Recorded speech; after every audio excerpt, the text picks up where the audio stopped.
Do you like throwing number 3 on there? Listen, I love Devin Faraci's articles, but he's got nothing on my beard game. I have to apply lots of hot oils, wax, and honey to tame this thing. Okay. As you guys BS, I'm going to record the Dateline thing. I forgot to put that on, so just keep going. I'm just going to record it real quick. I forgot to do that too. But it'll be on demand. Anthony doesn't understand the concept. What's on Dateline that's important? Well, they're doing a making a murderer special, apparently. Oh. Yeah. So I'm going to pause this recording. I mean, what do you think? It's become my signature, Ruggs, and people don't understand that this is happening naturally. The beard. Well, it's not the whiteness of your beard. It's just how full it is so fast. But I can grow hair out of my eyeballs if I wanted to. Like, that's just how it is. I'm impressed. Dr. Strange has got nothing on this face hair on the face. You still talking about Devin Faraci? No, Faraci! Talking about how my beard is way better than his beard. All right. You guys ready? Do I look too dark, or should I lighten up a little bit? You are a dark and mysterious character. No, you're fine. Or do you like it? You like it like this? I like your beard is better, Imran, because you dye your beard. No, I don't. If I did, it would be all black. You can't dye. No, you dye those white things in there. Who's that? Who's that watching us? That's Trent, dude. Oh, I like Trent. Yeah, what's up, Trent? All right, gang. Look, this is the Jock and Nerd Weekly. We're live on Blab for January 29th, 2016. Let's get it going. It's the Jock and Nerd Podcast with your hosts, Anthony and Imran.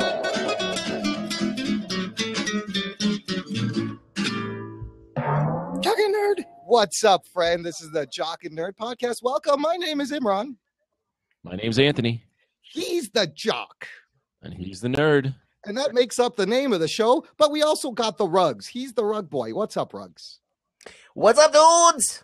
You're looking good. Your lighting is very interesting. It's very dramatic. It's an up lighting, kind of like horror movie. I love it. Yeah, I'm gonna tell scary stories. Yeah, I got a Star Wars shirt on. What's up, Ghostbusters 505, and Jordan Radford's here and Trent's here. We're going to have a great show, gang. We've got geek news to go over. We've got tons of TV superhero shows to review. We've got some listener emails, a voicemail, and new iTunes reviews. Oh, shit. Geek boner. Come on. Damn. That's a packed show right there. You think we're going to do this in under 2 hours? Absolutely Definitely. Not. Jordan actually Jordan watched some of the shows for the first time. Isn't this girl awesome? Jordan's been hanging out with us. She hasn't watched any of the shows, and now she's watching the shows. We got her hooked. I love that. That's what this is all about, is getting people hooked on this stuff. Wow, that's a big accomplishment, actually. It quite is. All right, you know what? If you were in the Blab here and you have a question during the show, I wanted to mention, put /Q and we can pop it into the open window and answer your question. It's lots of fun, just like this, right? And then I do this and it comes right there. So, whoa, right? Hey, that's kind of fun. This is for questions. All right, but there's tons of news. We're just going to get into it. The Jock and Nerd Podcast.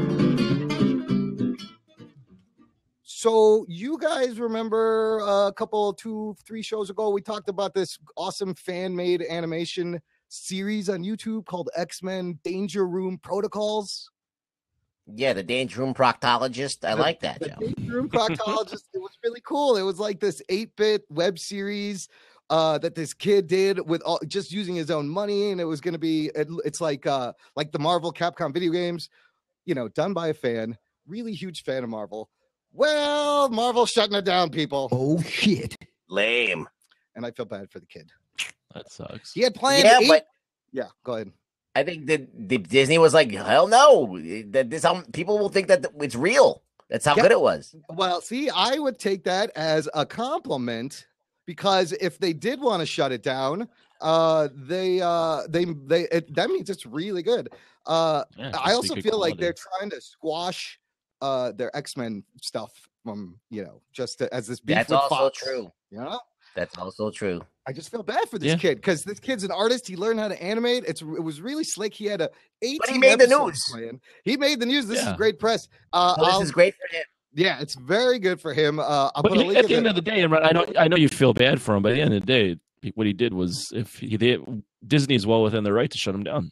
He knows They that. are. However, there's tons of You're going to Marvel put that much work, There's but tons you're of going to put Marvel that fan much work into projects. something. You should know that this is possible. His name is Joel Furtado. And I would have to imagine Joel may have been like, look, but I think he also saw all this other Marvel-based fan film and stuff that nobody was bugging them. Look, this video, he explains, I actually emailed this kid. I wanted him to get on the show and like talk about this whole experience. Did he respond back? He wrote back, but he goes, legally, I can't really say anything. Pretty much what he says in this video, where there's a link in the show notes, is all that he can say. And in this article, he says a little bit, the most heartbreaking thing of this entire experience isn't even that I have to throw out this entire project in the garbage or that I wasted all my money making this. He spent all this money making this. The most heartbreaking thing is that this company that I've idolized my entire life and I'm finally meeting for the first time professionally.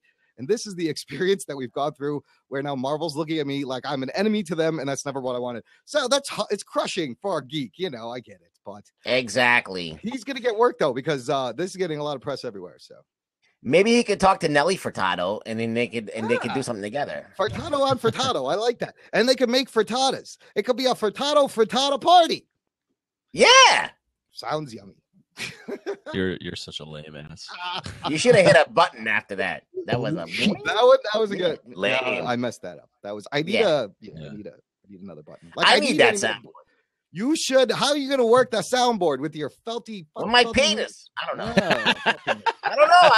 That's a good question. I didn't think of that. With my penis. I didn't think it through, Imran. However, that's Rug Boy's answer to every question. With my penis. We got to run through the news a little quicker. We're already 5 minutes on one topic. Oh, motherfucker! All right. I saw Straight Outta Compton. It was awesome. I loved it. The guy playing Dr. Dre has been cast as the lead in the new 24 reboot show called 24 Legacy. And that's Dre Bauer. That's got me all excited because I love 24 and I love Jack Bauer, but we had enough of Jack Bauer. I love the concept. Let's put somebody else in this minute by minute where nobody poops or eats or takes a shower, but they all look great in one crazy day. I love it. All right, I'm up for that. Never watched it, so nothing. No. Corey Hawkins is his name. Good for him. He had a little breakthrough role, and now he's got a nice TV show. Okay, Wonder Woman, you guys, in Dawn of Justice League, Batman versus Superman, whatever. Guess how old she is? Guess how old Wonder Woman is in this universe? 5,000 years old. She's old enough to give me a boner. Yep, I'm going to go with a healthy guess of 5,000. Both of those answers are correct. Wonder Woman is going to be 5,000. She looks goddamn good for a 5,000-year-old woman. No aging, really. Yeah. Listen, we've seen this before in Agents of S.H.I.E.L.D. There was a girl who never aged. Oh, That's yeah, right. that was Jia-Ying, right? Jia-Ying, she looked pretty good. Yeah. So old chicks can be hot. That's what we learned. Has that always been the case with Wonder Woman in the comics, or is it because I know they fuck with her origin all the time, but is that always a thing that she's super old? Well, she's been around since. I don't know. This is tough because all of these superheroes, especially the DC ones, have been around since World War II. Right. So you could say that Superman is old, but like they maintain that he's like 50 or something. I don't know how old how old did they make him in the comics? 30? I always imagine Superman being like in his 30s and Batman being around like 30s, early 40s maybe. Wonder Woman, I didn't know that she was like ages or centuries old. And in the Dark Knight, Frank Miller's Dark Knight, she does age. She's like an older saggy woman in that one. No, she's not that saggy. No, but she's definitely aged. She didn't stay. Yeah, she did age. You just threw in saggy, huh? You just want to say the word. Hey man, look at those pages. She's not that saggy. It's not that saggy. She's pretty good for a MILF Wonder Woman. I'll tell you what. I think her boobs defy gravity. I feel like they did this so like it's Wonder Woman coming. She's like fought and then she's seen everything and she kind of is inactive for a while. And now this is bringing her actually back. Like maybe that's a way to differentiate her from just being female Superman too. Yeah, I mean it's definitely a strong feminist icon move in terms of her backstory. So the theory is that she was a superhero and then she stopped around the First World War and then she came back because something else huge is about that. Exactly, like something brings her out of retirement that's personal, and then maybe that's why she's the ambassador. Holy shit on a cracker. The next piece of news is a hot rumor Hey, that's him. about Planet Hulk. Special shout out. The Hulk in coming up in future Marvel cinematic movies.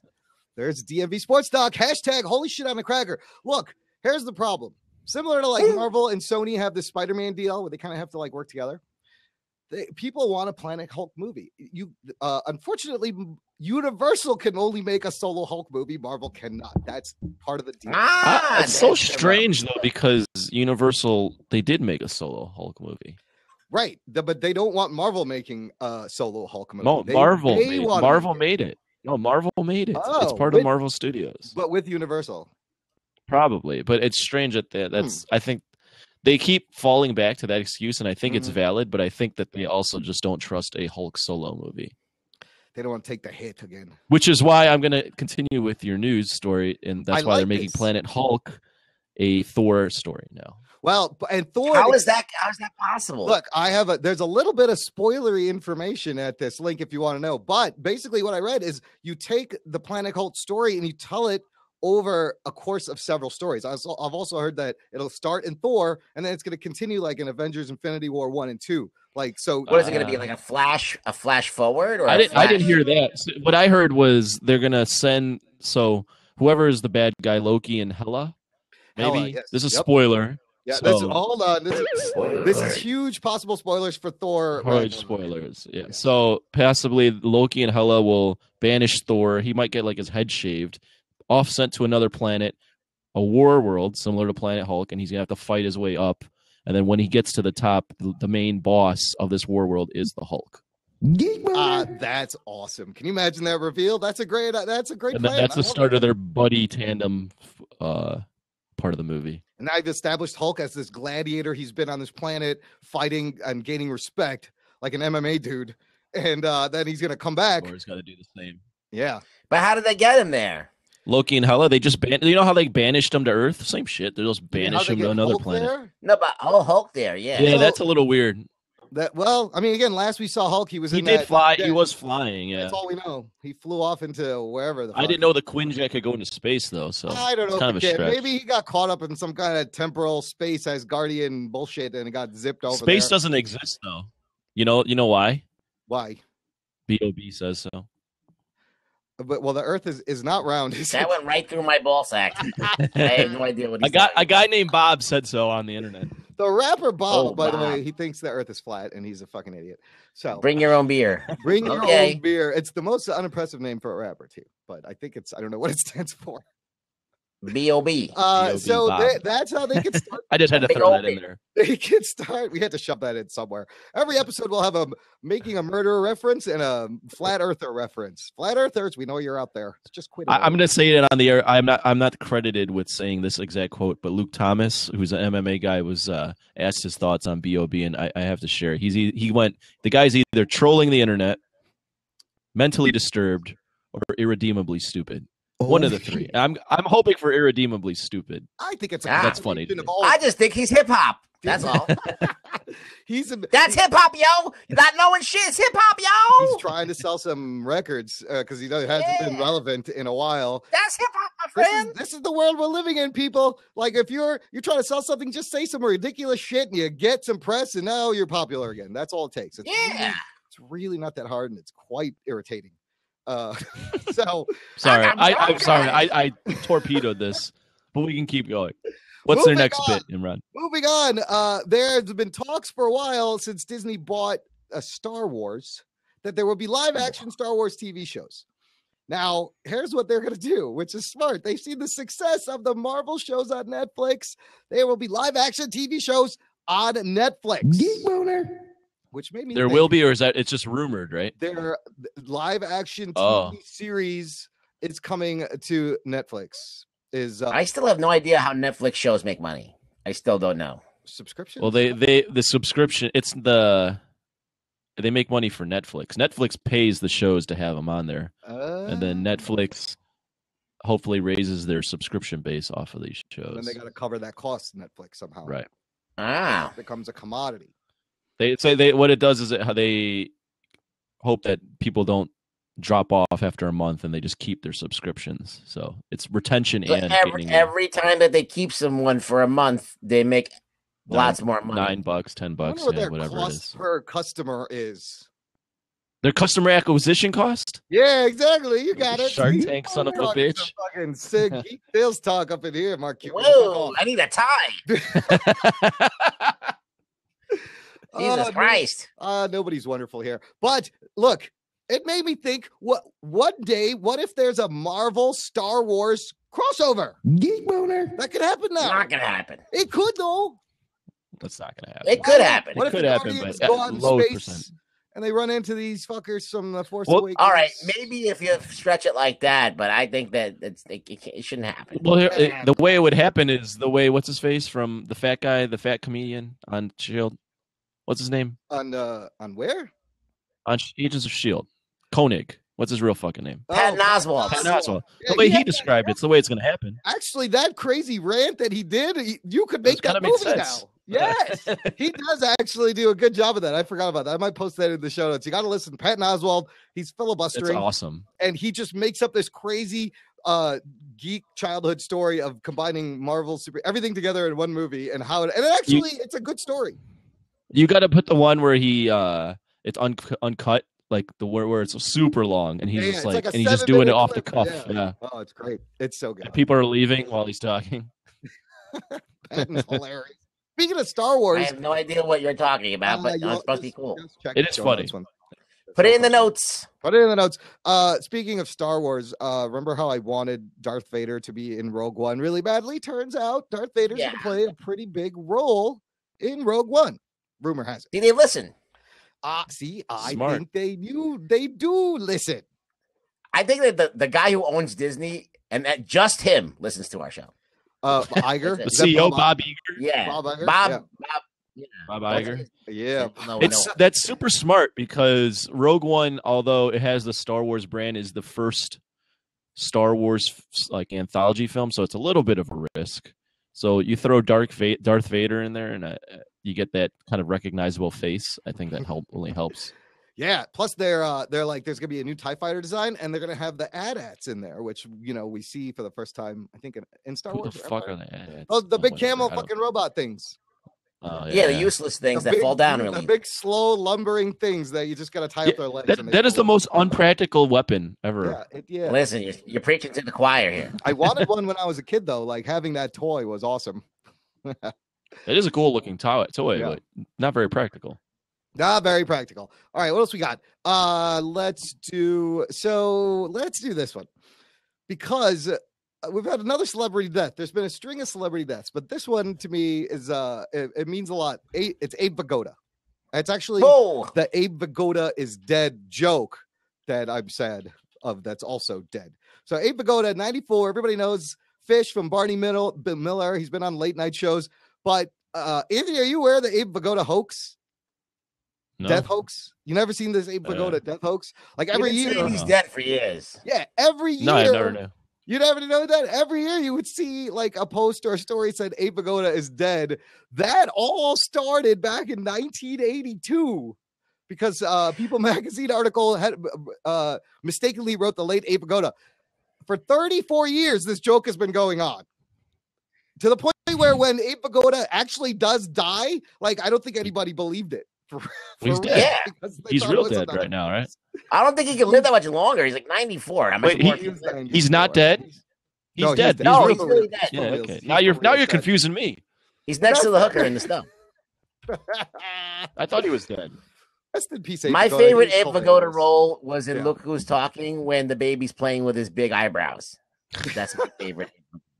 I remember watching Barney Miller when I was a little kid on reruns, and his name was Fish. And he was old then. That motherfucker's been old for a long time. He's been old 94. since he's been born, but like for 30 years, people thought he was dead. Speaking of other old 80s shit that's in the news, the DeLorean from Back to the Future is coming back into Yes. production, guys. You want to buy one? Yeah, now that they actually put some fucking horsepower in it. It's the exact 1982 model. They're not designing like a new version. They're reproducing and they're making it in America for the first time. 100K, cool 100G will get you Yeah. your own time machine. It's awesome. I'm laggy on your computer. Is it his image or the audio? Because I don't think he's moving his mouth much is the problem. So it looks like there's just a voice coming. Yeah, he's been moving. It's kind of weird because like I'm talking and Rug Boy's moving his mouth, so I'm thinking he's gonna say something, but he's just like chewing. No, I'm doing it like I always do it. I know. I guess it's been a while because I wasn't on the show last Should week. I like just refresh myself? I think you're fine. Yeah, slap on some cologne. You smell fine. Yeah. So I just leave it. Yeah, it's fine. Let's go to the next thing, which is more DC Comics rebooting things. This time, gang, they are rebooting Scooby-Doo, all Fuck the you. Hanna-Barbera cartoon characters, and the Flintstones. You have to check out this link because these Why would they do this? Why are they doing this? these illustrations are very No, what the interesting. fuck? Yeah, I'm so looking at these now. Okay, let's start with the Scooby-Doo. So, No. First of all, How about we not? Can we just not talk about this? Because this is stupid. this is Like this, we shouldn't. dude. This Scooby-Doo is drawn by Jim Lee. People, Anthony, that's a Jim Lee. I don't care if it's illustration. drawn by Jesus Christ. It's stupid. You don't like it? You don't I'm like looking what they at it. did? You know, No. Jordan, you can post. No, do I this like if you that they want. gave fucking Scooby Doo a fucking emoticon, fucking cybernetic fucking eyepiece? No. this is Shaggy kinda weird. is a hipster with a handlebar mustache and a beard and earrings and tribal tattoos. He's got tats. What the hell's going on? Yeah, and like Daphne. No, and that's not Shaggy. Shaggy. That's- I mean, Shaggy has tats, but the other guy has tribal tattoos. the other guy. That's Fred. Fred and Fred. what was her name? Wilma? No, Velma? Daphne. Velma? They're like really Yeah, what sexed the up. fuck's her name? And Velma's got a game controller. Look, okay, but look at the Flintstones one. Just look at the Flintstones one. They've made the Flintstones like anatomically correct proportional drawings as like cavemen. It's kind of fun. I mean, this is kind of interesting. The Flintstones right? one looks kind of interesting. And then Yeah. and then the last one I would point attention to is the Future Quest one because this is a mashup of everything. And actually, the art for this one is done by Darwin Cook in the style of Alex Toth, who designed Space Ghost and a lot of these characters. So it's like Johnny Quest, Space Ghost, and all these characters, Hanna-Barbera characters in one thing. So I don't know. I thought Well, that looks cool. Future Quest looks cool. yeah, Future Quest is a Johnny Quest, Space Ghost, the Herculoids, Frankenstein Jr., the Impossibles, Birdman, and the other. A lot of these are just going over my head. I have no idea who Yeah, these these things, are who these way people are. Yeah, it's before because your you time. because you barely have pubes. That's why. Well, see, Nice. Jordan knows these, and she's your demographic there, Anthony. I mean, I know these were a thing. I They- just never got they into did. this stuff. Yeah, see, they show them on Adult Swim now. I think sometimes. Do they really? Well, Yes. Yeah, Space Ghost. Late at night. Okay, gang, check this out. Legends of Tomorrow. This is awesome. Stephen Amell is going to show up in a future episode of Legends of Tomorrow as older Oliver Queen, older Green Arrow with a goatee and a goatee and one arm, like in The Dark Knight. Wow. He's I mean, gonna that's a play creative way to get him into it to pay homage to that itineration of him. 6th episode of season 1. It'll take place in 2046. And Whoa. this made me think of I was telling Anthony, I've always had my dream cast like back in the day, 20 years ago, for an actual The Dark Knight Returns Frank Miller adaptation film. I wanted to cast Clint Eastwood as Batman and Wilford Diabetes Brimley as Oliver Queen, like on a horse with a bow and arrow. That would have been awesome. Who would you have cast as Nah. Superman? You ever thought about that? Or you only think about those two guys? Ronald Reagan. No, that wouldn't work. Yeah. Ronald Reagan was in it. Reagan's got to be in the movie. Yeah. Who would be Superman from those? You could put like Clooney in there as Superman. I don't. Clooney? George Clooney was like Anthony's age when you were casting that. That's true. You'd have to go with like who's your typical square jawed actor from like Clint Eastwood era, from that era. or not That that era, but like around you know what I'm saying. Like Tom Selleck or something. Yeah, Ooh, like that'd be Tom interesting. Selleck Just or a shave his Burt- fucking mustache. Travolta. Yeah. What about Burt Reynolds as Superman in that? He's like, yeah. Hey, Batman. This would Come be. here. This movie was made in the mid. Shut up, Batman.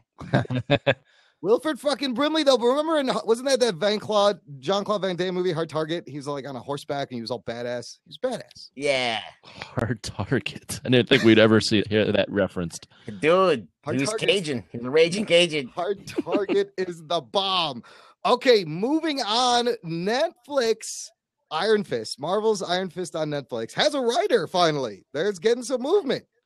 And it's a Jessica Jones writer. Scott Reynolds. Okay. All right. So that's good. And he's written for Dexter and Jessica Jones. Okay. So we have a writer, but apparently Mike Coulter, I think he let it slip that Iron Fist Danny Rand has been cast.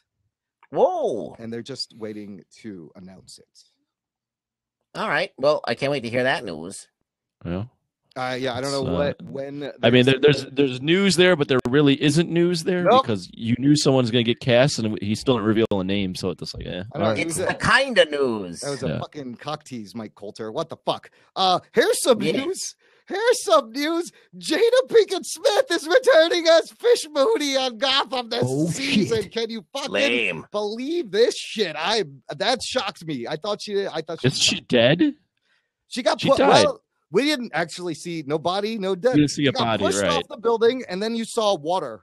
That's all you saw. You didn't see. That's all you saw.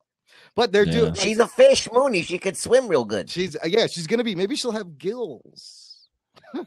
I don't watch. I know we don't. I know that the listener that listens to this knows that I don't watch Gotham. But to reiterate, I don't watch Gotham, and I thought Fish Mooney was awful. So this is nothing but awful. Listen, but if you like characters that scoop out their eyeball with a spoon and then stomp on it, you're gonna love the Fish Mooney. Also, let's go. Can I go back? I want to go back to that. Yeah. How stupid that meant nothing to the plot. I know. It literally was a shock value thing. Yep. Nothing. There was nothing that her scooping her eye out did for her character. It didn't change her at all. She just had a blue eye after that. No, and it was like a storyline that had nothing to do with anything over there. So where it's left off at last season was they introduced Hugo Strange, and there's like this Indian Hills experimenting facility. They're on these freaks and making people. I figure maybe that's where they find her body. They bring her back. I don't fucking know. It's ridiculous. Now wasn't there some kind of Easter egg where you saw Fish Mooney floating in the tank? Oh yes, that's right. The last episode at the mid-season where you go into the Indian Hill facility, there's a bunch of tanks, and I thought I saw fish in one of the tanks, so that could be, wow, that's just off the rails. Fish in a tank. I'm gonna have to watch this fucking train wreck. Hey, Ruggs, remember how we geek out about Spaceballs in our Star Wars review? Yeah, we love Spaceballs. Well, guess what? Mel Brooks, he's doing a sequel. He's doing a spoof. Dude, he's still alive, Mel Brooks? He's still alive, and he's gonna remember in the movie he actually name drops the sequel to that movie, not even knowing if he's ever gonna make it. And I think that's what they're gonna call it. There was he was on Adam Carolla's podcast and he revealed all this. It's gonna be called, and I remember he said this: Spaceballs, the search for more money. That's what he said in the movie. Schwartz is as big as mine. It's surprising that this wasn't made sooner, just because the whole spoof film thing. I feel like that had its day. Remember, that was like a thing in the early 2000s. But there was he couldn't do this because he did this because Star Wars was in the zeitgeist, right? And that's true. Playing off that, now it's happening again, and he's trying to get. Well, you would have thought he would have done it like when episodes 1 through 3 came out. You know? Yeah, no. I'm glad. I'm kind of glad he waited and didn't do that for that one. He's also, there's a bunch of posters that spoof The Force Awakens, and they say Spaceballs, the Schwartz Awakens. It's the Ollie Moss. Schwartz Awakens. The Ollie Moss photo, awesome posters that they're spoofing. And I don't think Ollie Moss didn't really like them because they're parodying his work for a parody of a parody. But he did Spaceballs 4 years after Return of the Jedi. So, and he's trying to get Rick Moranis back and Bill Pullman. He's like, I have to get Rick Moranis back or I'm not doing it. So, Rick Moranis coming out of retirement. Yes, that would be great. He pretty much said, I have the helmet. It only fits him and I need to do it with him. Nobody else, because the helmet doesn't fit anybody else. They're going to use the original dark helmet. Yeah, he's got the. They're going to make a new helmet. No, well, he said he has the helmet in a vault. He said he has the helmet in a vault. Okay, look, last thing. Holy fuck! Right, that was a lot of stuff. We've been One more thing. This summer, we heard news of a new DC animated show, and it was all we had to go on was it said JLA, and there was a silhouette of the Justice League, and we didn't know what it is. Well, the long rumored show is coming out. It's officially announced by Cartoon Network today. It's called Justice League Action. Stupid, And stupid title. It's a stupid title, and there's no date. It says coming soon. But it's not only stupid because it's the same letters as Justice League of America. Like, I think that's just call what it. they're doing. They had a JLU. They want a JLA. They don't want to call it America anymore because they want it to work globally. They want it. That's a good point. Kevin Conroy and Mark Hamill returning as Batman and the Joker. People, geek boner. That's badass. Cool. I'm looking at the animation on this though. I hope this is very juvenile. It seems very kiddie. Like back that ass up, juvenile. No, that's not like the Cash Money, them hot boys kind of guy. Oh, okay. Juvenile, not in a hip hop way at all, Ruggs. No. In a very. Do you have a link to this JLA? Yes, you. Right. Justice League Anal. I got it. That would have been a better name. I would watch a show called Justice. Oh, I guarantee you, there's a porn that was that name right now. Shit.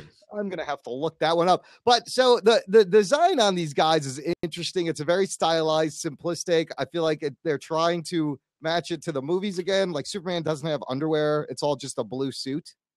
Batman does not have an oval around the bat; it's just a black on the suit. But you're right; it looks very aimed at children. I mean, the art seems very. I don't know how to describe it, but it seems a lot skewed even younger than the original Justice League show was on Cartoon Network.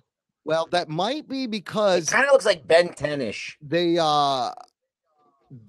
is the same team from Teen Titans Go, so I think that's why. But Alan Burnett is also involved, and a bunch of other people are involved.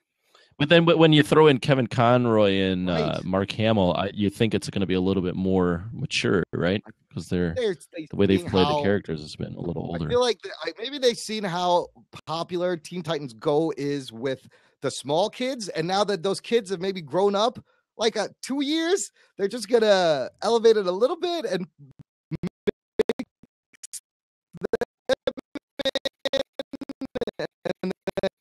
try to get the hardcore viewers, but it's really for kids and to sell toys. That's what I think.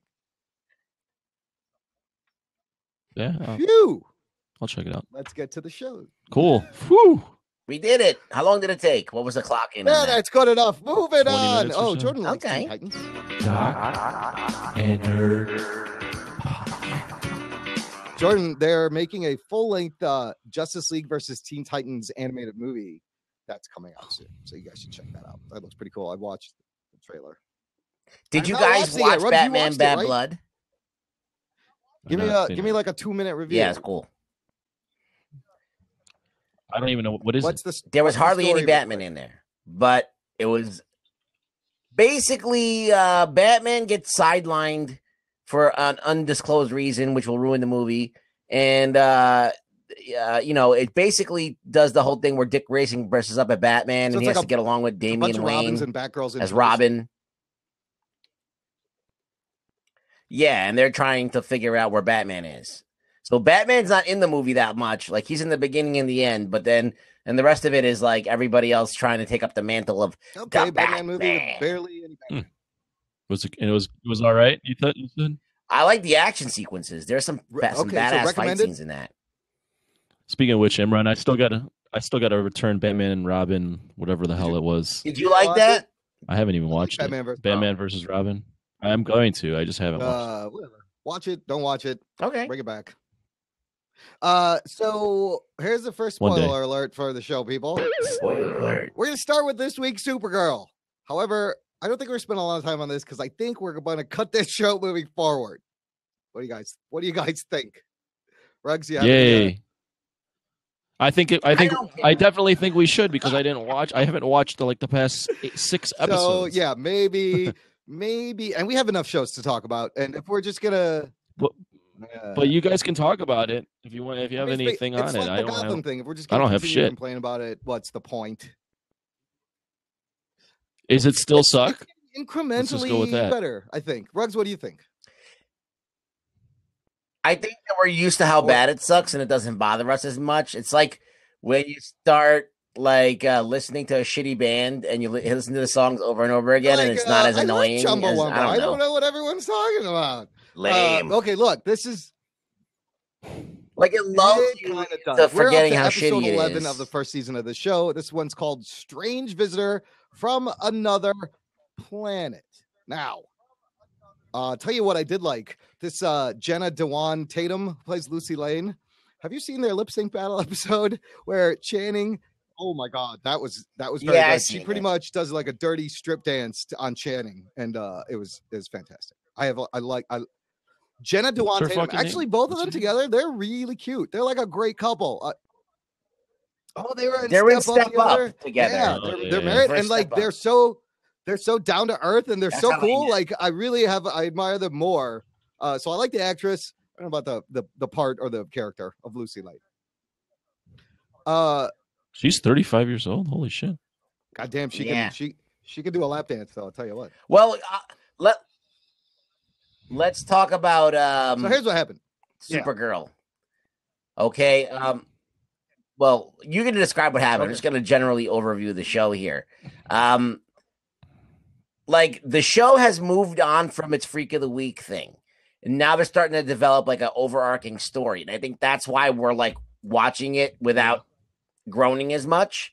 So this is the overarching story. This one deals Imran, with go. like this politician, Miranda Crane, and there's an anti-alien rally, and everyone has signs that says Supergirl is a freak, go home, blah, blah, blah. And then this big, and she goes, we need to know where they are and who they eat. Like she's giving these ridiculous words with a straight face. And she's like, there's monsters among you, and cue monsters. They're attacked by this big white monster. It's the White Martians, and the White Martians are like Nazi Martians. I remember seeing those on Yes. Justice League, Yeah. the animated show. They're like Hitler Martians. They wiped out, they lived underground on Mars, and they killed John Jones's wife and kids, and they put them into a work camp, and they destroyed all the Green Martians. So the White Martian's looking for the last Green Martian is what drew him. Jimmy Olsen's Signal Watch now signals Kara and not Clark. So Kara stepped up a little bit. She gets a little signal. I mean, I don't know what. There's a cool battle. Is there any opinion on any of this stuff? What am I hearing? No, so basically what happens is there's a couple of cool fight scenes. They spent some money on the CGI to make the alien, so it looks good. I mean, the money they're throwing at it there. But, you know, that's basically it. You got the newest thing that you have is the Martian Manhunter. He's cool. He's now part of the cast. He's a CGI character for the most part. And then you got this new Martian that is pretty cool. They spent some money on it. So there is some bang for your buck. I like the battle scene in the air. They fight the White Martian and Martian Manhunter and Supergirl off flying around fighting. It didn't look too bad. But they introduced a new love interest for Supergirl. At Martian Manhunter now. It doesn't look so it's bad. Not bad. There's I like when he comes out, but the more he does that, he said that he eventually will get stuck like that, so he can't do that a lot, and he doesn't want to out himself in the DEO. And Cat Grant's strange son comes and he's flirting with Kara. So the one other cool thing is what that thing Max Lord was working on. We saw there was like a girl in a bed. At the end of the episode, she turns on the TV and she's saving this car from dangling on the news live. And she's not saving the car. She picks it up. She throws it. This is what Max Lord, who might as well just be Lex Luthor, he's built a Bizarro Supergirl. So next week there'll be Bizarro. Yeah, so next week it's Bizarro. Or Brazzaro. Brazzara. La Brazzara. You know what? Yeah, with this show, I'm done. We're just going to check in on it every now and then. I may continue to watch it. There's not much. That's about it. It's just, I can't. All right, you want to know? Let me do the rug. Let me give you the rundown. Here's the rundown. Okay. This is what I noticed. They gave Supergirl shorts, blue shorts, because they used to have her in blue bloomers, And there were a lot of upskirts in this episode for some reason. And you notice that she's wearing shorts now. Okay. Okay? So I just want to throw that out there. Somebody changed her undergarments. Okay, I may have to still watch. Things were changed. I like Supergirl. Because you want to see her shorts. So just give that a second look. Well, now I wondered why they did that. They were just maybe they thought there was too much ass. So was she just in panties shots, before, or she's flying around?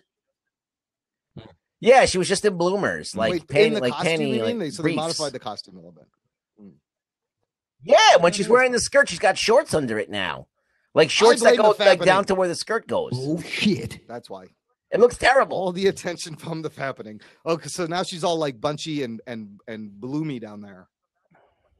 What the hell? All right, whatever. Yeah. That show. Yeah.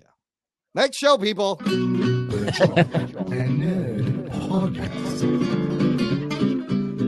I'm so done with that show. We're going to talk about the new episode of Agent Carter on ABC, Marvel's Agent Carter, episode 3. Anthony, you missed last week where we talked about the 2-hour premiere, and then you watched this week. How about you start? Tell us what you think so far overall of Agent Carter. I mean, I like it. It's kind of, it's what it is it's basically a detective show. It's about mysteries and like misdirections and all that stuff. It's copying the same kind of formula as last year, where someone doesn't get, where Agent Carter isn't trusted and she's not being respected, sort of. I like it. I think Jarvis's character is really funny. I like this week's episode with Howard Stark. He had some great lines. We're seeing the formation of, is it Madame Mask? Is that her name? Yeah, she's that Whitney Frost. Whitney Frost. Mask with a Q. Q-U-E. Yeah. I liked it. I thought the what's the black guy's name? Wilkes. I like him being like phasing out, and I like his character being brought back because he seems like a genuinely nice character. Everyone seems like Wilkes plays his character very like cheery, like 1940s. So yeah, I mean, it's like 47. Yeah. I knew he wasn't going to be dead too. I was like, no, of course not. But Haley Atwell's awesome. She's great to look at and a great actress too. So Ruggs doesn't buy the Haley Atwell, do you, Ruggs? No, I think she's a great actress. I think that they made the character wrong to like they're forcing her to be this thing that she's not. I think they should have written her character to be a little different. Like they're trying to make her an everything ass kicker, like every kind of like Tom Cruise in Mission Impossible. Like he can do everything. And I think it doesn't work for me because she doesn't feel as athletic, when you look at her. She seems like kind of like doughy, and she doesn't really sell the action. You could tell they cut right to a stunt woman out in on most that of these punching things. bag in that one scene, although those punches didn't look very impressive, I got to tell you. Dude, that punching machine, if you look at that thing is rattling around like it's barely standing there. Like that thing must weigh nothing, those bags. It was just like jumping, it was like bouncing around. Oh, the whole thing. The whole thing. Watch the rig that it's on. Yeah. Watch closely, man. You were looking at her boobs. That's what I was doing too. He had a boob window in this, which I appreciated when she was hiding. Right. Howard Stark had a good boob line. He was like, "I don't think you can dress up as something about dressing up in a man." He's like, "I see 2 reasons why this will never work." To her, yeah, I know. And Imran, do you have to shit? What's going on with you, Imran? No, the show's entertaining. No, I think I'm wondering about Ruggs. I think Ruggs is delayed. Yeah, a little bit. I think, yeah, let's give it a quick refresh. Should I refresh myself? myself? I want to give a quick shout out to Jordan we talked about this last week. Anthony, you weren't here. I was like, we need a Blab assistant. And she's like, I'll do it. So Jordan's hooked us up and she's welcoming people and you're doing a great job. Nice Jordan. of her. She's welcoming people to the Blab. So you guys, thanks for watching. This is the Jock and Nerd podcast. If you stick around to the end of the show, we're going to open it up and geek out with you guys as we she's like that's undercover secretary that works for at the SSR, like greets everybody and rejects all the fucking clowns that think they're coming in. Oh yeah, she at the talent agency, and the he's like, "This is not a real talent agency. You should probably just move on." Great. That's better. Am I Now better? I think you're in line. Yeah. Jordan's I our feel like troll I'm kicker too, so she's watching. You feel like what? I feel like no, now I'm stuttering on my video. That's weird. See, you're not delayed. I mean, the this. audio is Okay. fine. I'm not too distracted by it. No, let's keep going. I liked how Howard Stark was filming a comic book movie. Did you Yeah, catch it's a that? meta There's joke. a lot of little like Yeah. Doing and He did the female commentary too, where it's like, I don't think you could play a cowboy. She's like wants to be a cowboy, and he's like, I don't think so. that's right. And then she's like, well, but female empowerment. you're filming a movie about a comic book. Like it's just a meta reference. I think I read online that it was a subtle shot at Marvel Studios. Oh, Because really? they keep delaying That's Captain interesting. Marvel and getting a woman on a lead Oh, role. that line. Because I thought that Agent Carter was more. It was coming from Yeah. Marvel Studios and not Marvel Television. I don't know. But they're clamoring for like a lead female Right. movie in the Marvel Cinematic Universe. So no, I like this episode. I liked the learning more about this arena club because we finally find out what the pin is. I love Howard Stark was in, and they're like a secret Illuminati that controls the media. Old guy Illuminati. And can change. Yeah, they're awesome. they're Chadwick. They're making Chadwick senator. And I love when Peggy called Thompson out for being a coward finally, because that guy, I hate that fucking guy. The guy who came from New York. Chad Michael Murray. The other detective.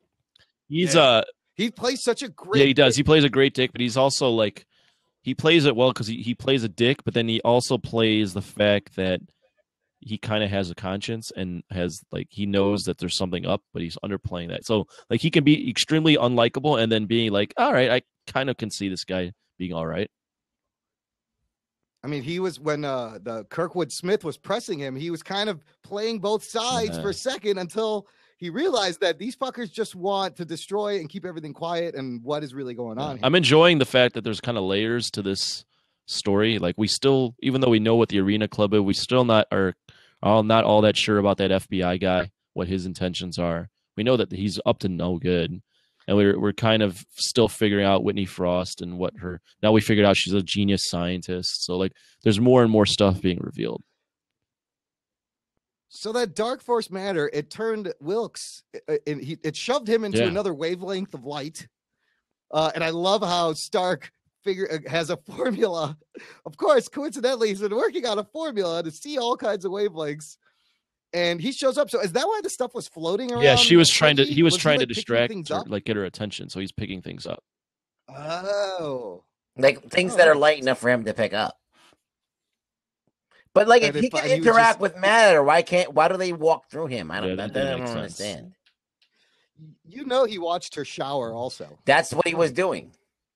But well, yeah, I mean if you before you die or you get sent off to the non-physical wavelength, you make out with Peggy Carter, Haley Atwell, of course you're gonna fucking watch her shower. That's the least he could do. He was gonna bang everywhere, and she doesn't know I'm there. Yeah.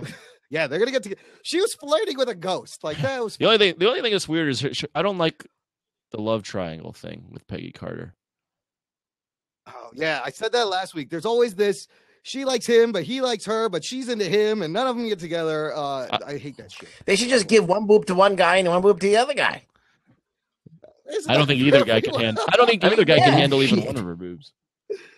Exactly. I mean, if I had to pick, I'd have her hook up with Sousa just because to go the dichotomy from going from like the perfect guy in Chris Evans to like a guy that's like kind of handicapped.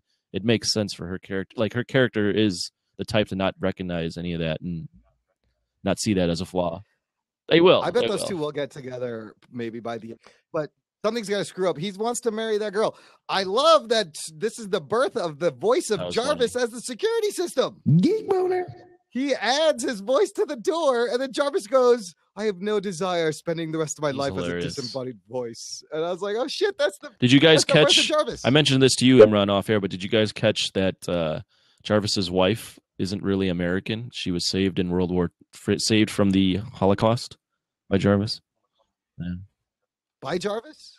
Wow, so he was in the war. I don't know. She was like Mrs. Jarvis. She had an accent towards the end, and I couldn't figure out what it was. I mean, she's obviously Jewish, but I don't know from what country she's from. because she downplayed her American thing and started talking in a real accent towards the end. Which, I mean, that's pretty historically accurate if you think about the immigrants of the time, that they all changed their name. They all were kind of refugees and hiding out, just of what fucking Hitler was doing over there. Hitler. I like. Here's a listen. Only lesson is all I'm going to say. Oh, here we go. Donald Trump is that. Listen, just listen. Hold on. Oh shit. As fucking ridiculous and as you might not take him serious, people also did not take Hitler seriously when he started his bullshit. That's all I'm going to say. So just keep an eye out, people. Keep both of your eyes on that fucker. So we found out that Whitney Frost is also, she's not Whitney Frost. Her name is Agnes Cully, and she's like the brains behind Isodyne. And she has this black goo that comes out of her. Yay, black goo. Terrific. What is with all the black goo lately? Have you noticed there's black goo? Reminded me of that Venom TV thing on YouTube. There's that one, that goo in YouTube Venom. with Ryan Quanten. Yes. Quanten? There's- What's his fucking name? Yeah. Quanten, Yeah. Ryan, the Australian Ryan Quanten. That was a great fan film. But Venom is black goo. In that Suicide Squad trailer, there's like some weird black goo. Yeah. In Agents of S.H.I.E.L.D., there's kind of black goo, which is Yeah. that monolith. At the end of the movie Lucy, there's black goo. Yeah. There's in all of What's the with all the Aliens black films, there's goo? black glue. Because they can't use white goo because it look like jizz. Yep, exact. There it is. Problem answered or question answered. Shit. Okay, that's fair enough. Fair enough. I'll buy What that. color It's goo would you like? Find another. Blue I goo? want it to look like blue. I want it to look like the shit in Double Dare when you got slime. Yeah, Why can't it just green look goo? like that? So what happens at the end is that dude Thompson finally realizes Peggy was telling the truth because he's there with Chadwick in the club, and the headline that she had saw, the two headlines, he sees exactly that weirded headline, ankled, something about ankled, and he's like, oh shit, this is crazy. And then that's when Well, Frost I don't think sucks I her think he back kind of in, believed Peggy from her just mom. because he was already withholding stuff from Yeah. that FBI guy. He didn't give him the film, and he watched. Yeah, he didn't give him that film right away. And she hasn't been wrong yet. Peggy's always been right. Yeah, So he's always right, and this Yeah, just I confirms agree. it. Then he has to say no because he's got to be a dick about I it. keep but, like, whenever he I really see does that guy believe on it. screen, I think of that guy playing He's the character on RoboCop. What's it? Oh, yeah. wait, Boddicker. they- Yeah, The bad guy from RoboCop. oh, Kirkwood Smith. Yeah, Yep, he's that also too. the dad on that '70s show.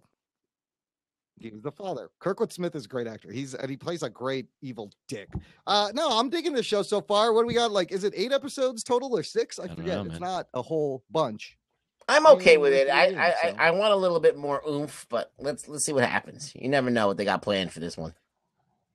It'll get there. Moving on, fellas. The Jock and Nerd Podcast. Hey, thanks for tuning in. This is the Jock and Nerd Podcast. Stick around, blabbers. After the show, we're going to open it up and geek out with you guys. But right now, I got to do this. Strap yourselves in, you fucks. Spoiler time. And that's only because we're going to talk about this week's episode of The Flash. Oh, Second season, episode 11. The Reverse Flash returns. Geek boner. That title just deserves a geek boner. A whole bunch of cool shit happened in this episode. This was a really fun, crazy yeah, I episode. agree. I read a review on Birth Movies Death that kind of changed my view a little bit on it, but we'll get to that. But initial We'll get thought to when I that. watched is, wow, there's a lot of Yeah. shit going on in this episode, and I'm thoroughly entertained by every segment on this episode. Absolutely. We find out that Wells did kill Turtle. He popped that thing out of his head, and he's trying to use it to slow Zoom down, which I don't know why I didn't put You're that a together moron. in the last episode. And then, and then Wells 2 and Cisco working together to fine-tune his power was fucking awesome. Because I love how he scared the crap out of him first, putting on the costume and being the reverse, like the Harrison Wells reverse Flash. And he figures out that fear triggers this, and he builds it into the goggles, and they can control it. And Cisco's like, I am full on vibing here. He's having one That's long how he orgasm. looks. Yeah. Because that's Rug Boy, did you that's what have always you were happens about when to he say talks something? up. That's what he looks like. Okay, cool. No, I'm listening to Amron. Go ahead. I also love when they have the Dr. Christina McGee on, because she's played by the same actress who played her in the 90s show. Again, just lots of fun with these universes. Amanda Pays plays the same character. And so we find out, we see Thawne. Now, did that explanation of why it Thawne hurt my was head there a little make sense bit, to you be guys? honest. But I don't like Very the simple loopy one. thing. That loopy thing, I wasn't into the loopy thing. you have to think. You have to think of each timeline as its own Basically, thing. It's like that. Even though if you, it's so weird. I just think it's like when you take a shit and then you flush the toilet and there's still something left. That's the time remnant. It's the remnant. Oh shit. Okay, that's not a bad analogy. Maybe not entirely accurate. Well, yeah, but like they did the basically, loop, look, and then there's still something left. it didn't flush. It came back up, and the Thawne from later, before he goes back to kill Barry's mom, shows up in the now. That's it. Because of the speed. Does that make your head hurt? Right? Because he theoretically, like, he should have been wiped out of the timeline completely. Right. Because that was the only thing that was confusing. But if they were saying that, like, another timeline is its own story, and that in that timeline he's always going to be born in that timeline, like, it doesn't fuck with that timeline. But it's so fucking weird.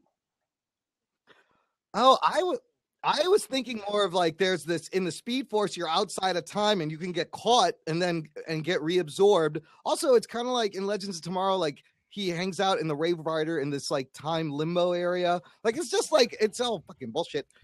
He just got caught outside of this timeline. But the cool thing was, because of that, this is when he learns about all of them. This is his origin story. I like that it's his origin story. That was amazing. I don't fully understand still what like how he's really in this universe, but I accepted it, and it was kind of reminded me of Terminator, where this is always going to happen. He's always going to come back at this time and figure out who Barry Allen is. No, this is Terminator timeline. I still don't understand his motivation, though. I still don't understand Reverse Flash's whole deal, like why he gives a shit about the Flash. I mean, he's a speedster. He's got powers. He replicated the experiment. He became fast. So what's the big deal? Yeah, his hate was still kind of ambiguous. It was like, why do you hate me? It was like, well, I wanted to be you, and then I realized that you would always stop me from what? Wait, if you wanted to be him, yeah, and even Barry was like, right? Even Barry didn't believe it. It's like, wait, were you like you wanted to be me, and yet now my idol is stopping me. But what are you stopping me from? Like, if I'm Eobard Thawne, what was I doing bad things with this power? Like, what were you stopping me from? He hates us because he ain't us, people. That's it. I read it as like he wanted to be better than Barry and he couldn't be Barry, and now he's just a fucking dick and he's pissed. That's strange. And now he wants to kill Barry. Yeah, it's very thin motivation. Yeah, it's thin. He hates us because he ain't us. That's what I said. I love Barry have we seen him like phase through a wall like that? Barry shows up at the last minute to save Christina McGee because Cisco vibed the future. I think that's also first. I always thought he vibed like the recent past or the present, but he actually vibed. Where were you referring to about him and then phasing through a wall? What are you asking? So after Cisco sees what happens, that she gets killed, he's running over there, and that's about to happen. He's about to Thawne's about to vibrate through Amanda. He came through the wall, and then he comes through the wall. I don't remember seeing that. And yeah, he phases right through the wall and saves her at the last minute, and then he destroys the time machine. Yes. And this is in the beginning. Yes, because then when Wells is like, look, you got to let him go. He has to get back so that all this can happen. Unfortunately, you have to let go. And he goes, I destroyed the time machine. And then they come up with that plan. All right, you guys just run around real fast and you throw him into the hole. And apparently that works in time travel. Yeah, that made no sense either. But like, yeah, I went with it. You just had to roll with it. It was fun seeing. I liked this because it was fun seeing him beat Reverse Flash finally, even if it wasn't Reverse Flash at his peak game. He because the last episode of last season, he never really kicked Reverse Flash's ass. He was gonna lose again. It was just the fact that Eddie Thawne killed himself. But this time we finally got to see him whoop some ass on the Reverse Flash. Yeah. I don't understand that. Barry was being because the whole motivation for Barry was Reverse being Flash badass. is that he cannot be as good as Flash. But every time that we've seen the Reverse Flash, he's been kicking Barry's ass up and down the world. I So it's interpreted like- it as the Flash at this point in this time is still not as good as he's going to be. And from So he's going to be and I think more of a challenge. he's improved so much because he's prepared for Zoom that he can finally kick the Reverse Flash of that time when he's not as fully developed. If this makes any fucking sense. Oh. Yeah, I get it, but it's a stretch. Yeah. Wait. Well, before we get to the Zoom Hunter thing Solomon. at the end, that was very exciting. What did you guys think of the whole Patty Barry relationshipy thing? I just don't like. I think it was handled okay. I mean, I don't like that they like write the way the writers do this is like they're like, okay, we have to write off this character. So now out of nowhere, we're gonna have to break them up, and it's gonna be an irrational breakup. So like everything's going well. I don't want to see Patty Spivet's character go away. I thought she was really cool. I don't think they're able to write relationships as well as they should, because relationships in real life don't play out the way they write them. Well, yeah. At the beginning when like first Barry's being difficult and then Patty's being difficult, I was really annoyed. I was like, what is all? But I like how they tied it into Patty. That was cool. I like that she figures it out. The Barry's Flash, and she's trying. She figured it out. I was glad she figured it out because it was. But she's smart. Though. She should have figured it out sooner. She should have figured it out way sooner. Yeah, she should have figured it out way sooner. But I like that it led to that her confronting him and basically telling him, look, tell me you're the Flash and I'll stay. And that was a pretty good emotional scene where she cried and walked away, blah, blah, blah. And then she tricks him at the end. And I was like, you sneaky little Patty. But they're good now. So I think she may come back. Yeah, I'm not sure what the point of all that was. Now they're connected. She didn't look like she had any bags packed or anything on that train. I mean, it was just written. I mean, just saying. It's written weird because she like is untrusting of him. And then, like, he should just tell her, first off. Like, he should just tell her. So that's the first frustrating thing. The second frustrating thing is, okay, so now my girlfriend at the time is going to be like, all right, I'm leaving. Fuck off. And then she comes back and is expecting me to want her back and be like, oh, no, just beg for me to come back. Like, no, fuck you. Like, go away. Like, her thinking behind getting Barry back was kind of flawed, too. It's like, you just told me that this is going great, and now you want to fucking leave, and now you want me to beg for me to come back? Like, come on. But I thought Barry finally was making smart decisions where he's like, I don't want to tell her because I don't want another person to get hurt. Like, that's the thing. It's like, why are you telling people? Everyone you tell, they're in immediate danger. And also Barry being bad, I like that. He's like, I'm gonna kill this mother. He's like, you killed my mom, when he hasn't yet. But the beatdown he gave Thawne was awesome. And I was like, good for Barry. He's lashing out a little bit. And he needed that. Now, while all this is going on, there's a third little subplot that ends very interestingly. Caitlin and Jay's dying because he doesn't have the Speed Force. Her idea is like, I'll find your doppelganger, right? I'll use your DNA. And she's like, there's nobody here named Jay Garrick. And he goes, yeah, there isn't. But I'll show you why. Meet me in the park tomorrow. And she's like, what the fuck? Why don't you just tell me now? Because no, I want to show you. So they string this whole thing around. Turns out they're sitting there in the park and his doppelganger sitting there. And he goes, I found him. And his name isn't Jay Garrick. He was adopted. His name is Hunter Solomon. Oh, shit. Geek boner. Talking nerd. That was crazy. For the non-comic book fan, is Hunter Solomon is Zoom. Is a Zoom version. He's a version of Zoom in the comics, and he is another iteration of the Reverse Flash that is the arch enemy of Wally West Flash.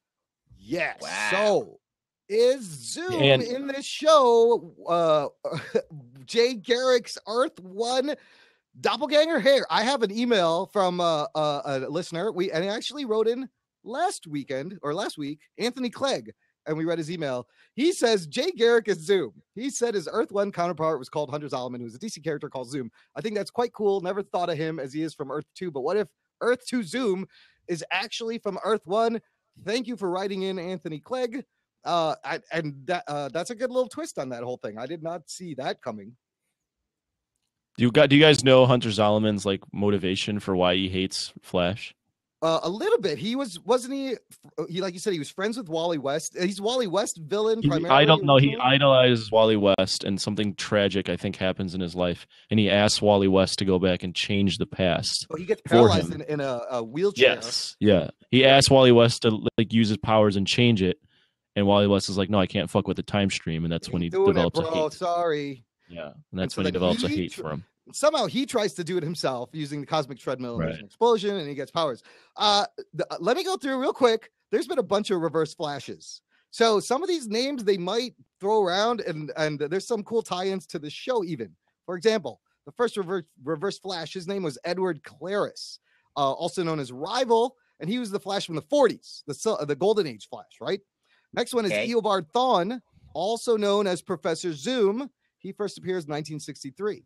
Next one is Hunter Zolomon, also known as Zoom, who we just explained, friends with Wally West, and has not appeared in the comic books post Flashpoint. This Reverse Flash, which is also kind of interesting. Another one is Thaddeus Thawne, also known as Inertia. Inertia appeared in a title called Impulse, issue 51, and was created by none other. We've had him on the show, Todd DeZago and Mike Wieringo. Check out Jock and Nerd episode 37. We have an awesome show with Todd DeZago. And he was created as a reverse Impulse because I believe they invented Impulse. Let's get back to the you got one more? There's one more. Daniel West in the New 52. Iris's brother is a reverse Flash. All right. Cool. Let's get back to the review in the show though. Like I thought that was a cool reveal. I think Jay Garrick so far though this whole season has been kind of underplayed, undervalued a little bit. I've wanted to learn more about Jay Garrick because he seems like a cool character. He's a cool character in the comics, and we haven't got much Jay Garrick. I mean, is he just there to pull out Hunter Zolomon and make him Zoom? I don't know. I want more Jay Garrick. You want more Jay Garrick? Okay. Do you think that's actually Jay Garrick? I don't know. It could be a twist for sure. Oh, anything's possible, right? That's you don't think that Jay Garrick went away, and then this guy shows up with a new haircut. Oh, you're saying that the person that's currently Jay Garrick in these last couple episodes might not actually be Jay Garrick. It might be someone else. Yeah, remember the haircut? All of a sudden, there was no explanation. He just got a haircut for no reason. He had like bulky hair, and then all of a sudden he's got the short cropped hair. And he comes in with a leather jacket and looks more badass all of a sudden. I did not know. I didn't notice it. I don't. If I had to guess, I don't think it's going to be a different Jay Garrick from what we've seen in prior episodes, but it could be. I'm just pointing out those things. Yeah. What's up, Warren? Warren's here, guys. Awesome. But man, this everything from the Cisco stuff to the there was a lot. Great show. I thought it was really good. The goggles look great. He can go full on vibe. Do you want me to point out the one thing that I pointed out to you off air? This is actually hilarious, and I didn't even think about this until you pointed it out. So this, I have no credit for discovering this. Anyone could discover it, but it was first pointed out to me on birthmoviesdeath.com. But so in this episode, did you guys realize that we had to deal with 4 imminent deaths in one episode? 4 people of characters dying or almost dying or going to die. So Dr. Christina McGee was going to die. Yeah. She dies. Jay Garrick dying. Is going to die. Wally West's mom, all on her deathbed. Yep. Cisco Ramon, going to die. Almost 4 people with imminent death in this episode. It's a lot of almost dying. Cisco's going to blink out of existence. Everybody almost dies on that show. It's like when you think back to it, I mean, I didn't realize at the time, but I was like, wait, why did you do all 4 in one episode? Why would you burn all 4 imminent deaths in one episode? Well, if Flash is the show where everyone almost dies, Arrow is definitely the show where people die and then they come back to life. That's just is that our transition to talk about Arrow, or are we doing that? And Nerd. Let's spoil some shit, Batman. Oh yeah, from a great spoiler disclaimer from the Rugs. Welcome to the Jock and Nerd podcast again. If you're just joining us, we're talking about this week's latest episode of Arrow on the CW, season 4, episode 11, titled AWOL, the military term. And this again, I also thought was a really good episode. We have a shocking death. We have a non-Oliver flashback. And a lot of stuff. Not as much happened in this episode as Flash for sure, but it was solid. Not as much. I thought it was hilarious. Speaking of, we always say Arrow has the wild, wacky shooting. So in the beginning, that little scene where they're chasing down the van and like Diggle grabs onto the van, he's hanging off. And then Layla is running after, like shooting at Diggle hanging off the van. I'm like, you're running and shooting. There's no way you're that good of a shot. Like, why are you shooting at him? He's right there hanging off the van. Of course he doesn't get hit. That was interesting. Yeah. My favorite thing in the episode. My favorite thing in the episode was slutty Gothlicity came back. Gothlicity, yes. Geek boner. Let's talk about Gothlicity. That was a great reveal. I thought she was actually I thought it was like something supernatural at first, and then it's kind of weird. I thought it was kind of weird. Medication for her accident. She's in a wheelchair, and I think the medication gives her hallucinations. And she's looking at herself from before she cleaned herself up, and she was like kind of a criminal. She was kind of like a badass hacker, and she's dressed in goth clothes, and she has black hair and black lipstick, and she probably would bang a lot of guys. So I'm saying, dude, you know what? Both versions of Felicity are pretty sexy, but this is her her fear and her hopelessness and her depression kind of manifesting itself, and I liked it. It was like her battle with that side of her and with her fear. And she's the Gothlicity is just chirping Felicity the whole episode. It's hilarious. She's like, you suck, you screwed this up, what are you doing? You wasted your life, look at you now. It was good stuff. I enjoyed it. But it was I don't know. I thought it was kind of weird, but I mean, the thing is that it was handled unevenly. That's the thing. You thought it was gone, and then it came back, and then you thought it was gone again, and then it came back. You don't know where it is, where it's ending. Ruggs at Michael Murray in the comment box here wants to know why is there a doll? Can we please? That's very offensive to Rug Boy. You can't. What is he talking about? No, I don't know. There's a doll. Jordan is a doll. We like her. She's a great girl. Jordan is a baby cake. Look, there's a doll. I don't see a doll at all. There's a half white guy Filipino, and there's 100% felty American. I don't know what this doll is you're talking about. Yeah. Rug Boy is. All right, let's ignore this guy and let's keep going. Okay, I'm not so explaining anything. Welcome. So the main storyline involved Diggle and Andy and this organization called Shadow Spire, who Diggle ran with these guys back in the stand. Do people talk like that? Is that a thing? He said that because I ran with these guys back. I'm not military. Would not know. Which stand? It could have been. I mean, obviously Afghanistan. There's a lot of stands. Just thought he'd be a little. There's a lot of stand. He was probably referring to Uzbekistan. Well, it had to be Afghanistan if they're trying to make him a real. Anyways, it was cool. These flashbacks were not Ollie's flashbacks, but they had Baron Ryder in there to tie it all together with the maps and the island flashbacks from previous. And these guys are like war profiteers, and Diggs and Andy were in their command. And that's when Andy started to go a little shady, he was. Shady. He's always been kind of shady. He just was trying to. He was following his brother's footsteps of going straight and narrow, but he never really wanted to do that. And while John thought the military would straighten him out, it actually just got him deeper into more corrupted him even more. Yeah, corrupt because I didn't notice that you will get corrupt if you go in the military. We got a lot of code names. We found out. I didn't know they're calling Diggle Spartan. They ever called him that before? They've been calling him that. Oh, they have? Yeah, that's been his code name for a little bit. Oh, I did not know that. But Felicity has a code name now too. And there was a nice little throwback. He goes Overwatch, and then he goes Oracle was taken, which is a little nice little nod to the Barbara to another wheelchaired all-knowing person. Yeah. No, but I don't know what he meant by that. Like, is there a person? Does the bat universe? No, it's a wink. It's a wink, dude. Don't overthink it. Fucking nothing. Yeah. God damn it! They always get me with that.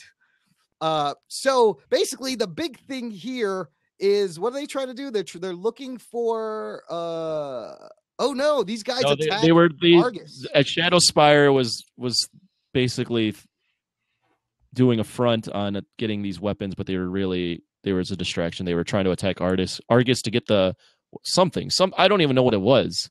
They were trying to get some bullshit that Mauler wouldn't give up, and then Again, Waller I know, met the like at one demise. point the Shadow Spire shows up, right? When they first get to Waller, and they all have guns, right? And then the big battle scene where everyone's fighting these guys, nobody's fucking shooting anybody. What happened to all the guns? Like, there's no guns. Like, you just had guns, and these guys have arrows. What are you doing? My problem with that is if Argus is supposed to be like the Shield equivalent in DC, you'd imagine their fucking base is like How the fuck they get in there? hard to fucking get into. Yeah. How Was the that hell easy? does Shadow Spire getting in there? They That didn't easily? check the basement to see that there was like dudes down there, like Andy and Diggle were down there, and I guess you can hack a TV to return a transmission and call people or some shit. I don't know what the fuck he was doing. Yeah. But the big Oh shit! moment was Lieutenant Joyner shoots Amanda Waller in the head and kills her. Yeah. I wasn't expecting that. No, and She I can't think be this is dead, just really. No, she's Well, dead, dude. I think You think it's because of the movies, right, Imran? I think they're cleaning Yeah, house for those two. Suicide Squad. They killed Deadshot. There's no Suicide Squad. They're killing Waller. They're just cleaning house so that they can have their properties over there. That's what I think. Are they gonna bring a new person to lead Argus? Well, so this puts Diggle and Layla in an interesting position because Layla had left, but she still has codes to the Rubicon and can get in there or some shit. Like, don't you think they would have deleted her Rubicon. email and passwords once she left? But apparently not. So I think they're gonna get sucked back in to Argus, and maybe Layla is gonna be in charge. So who's in the But then I grave? think that led me to think that maybe It's not Waller. Andy kills Diggle, and they're mad No, at no, Andy. no one's crying that Waller's dead. Let's just No, get this it's not straight. Waller. No, That's no the one thing. gives a fuck that Waller's dead. No. Waller's That's like not- the worst human.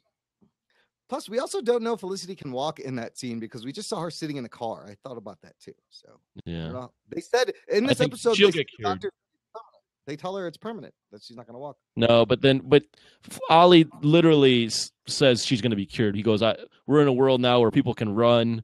Fucking Yeah, Sarah Lance is back. Like we're in this new world. We will find a cure." Basically, is what Ray he says. Palmer can build her a fucking suit around her legs to get her walking or some shit. The more we talk about this episode, Yeah.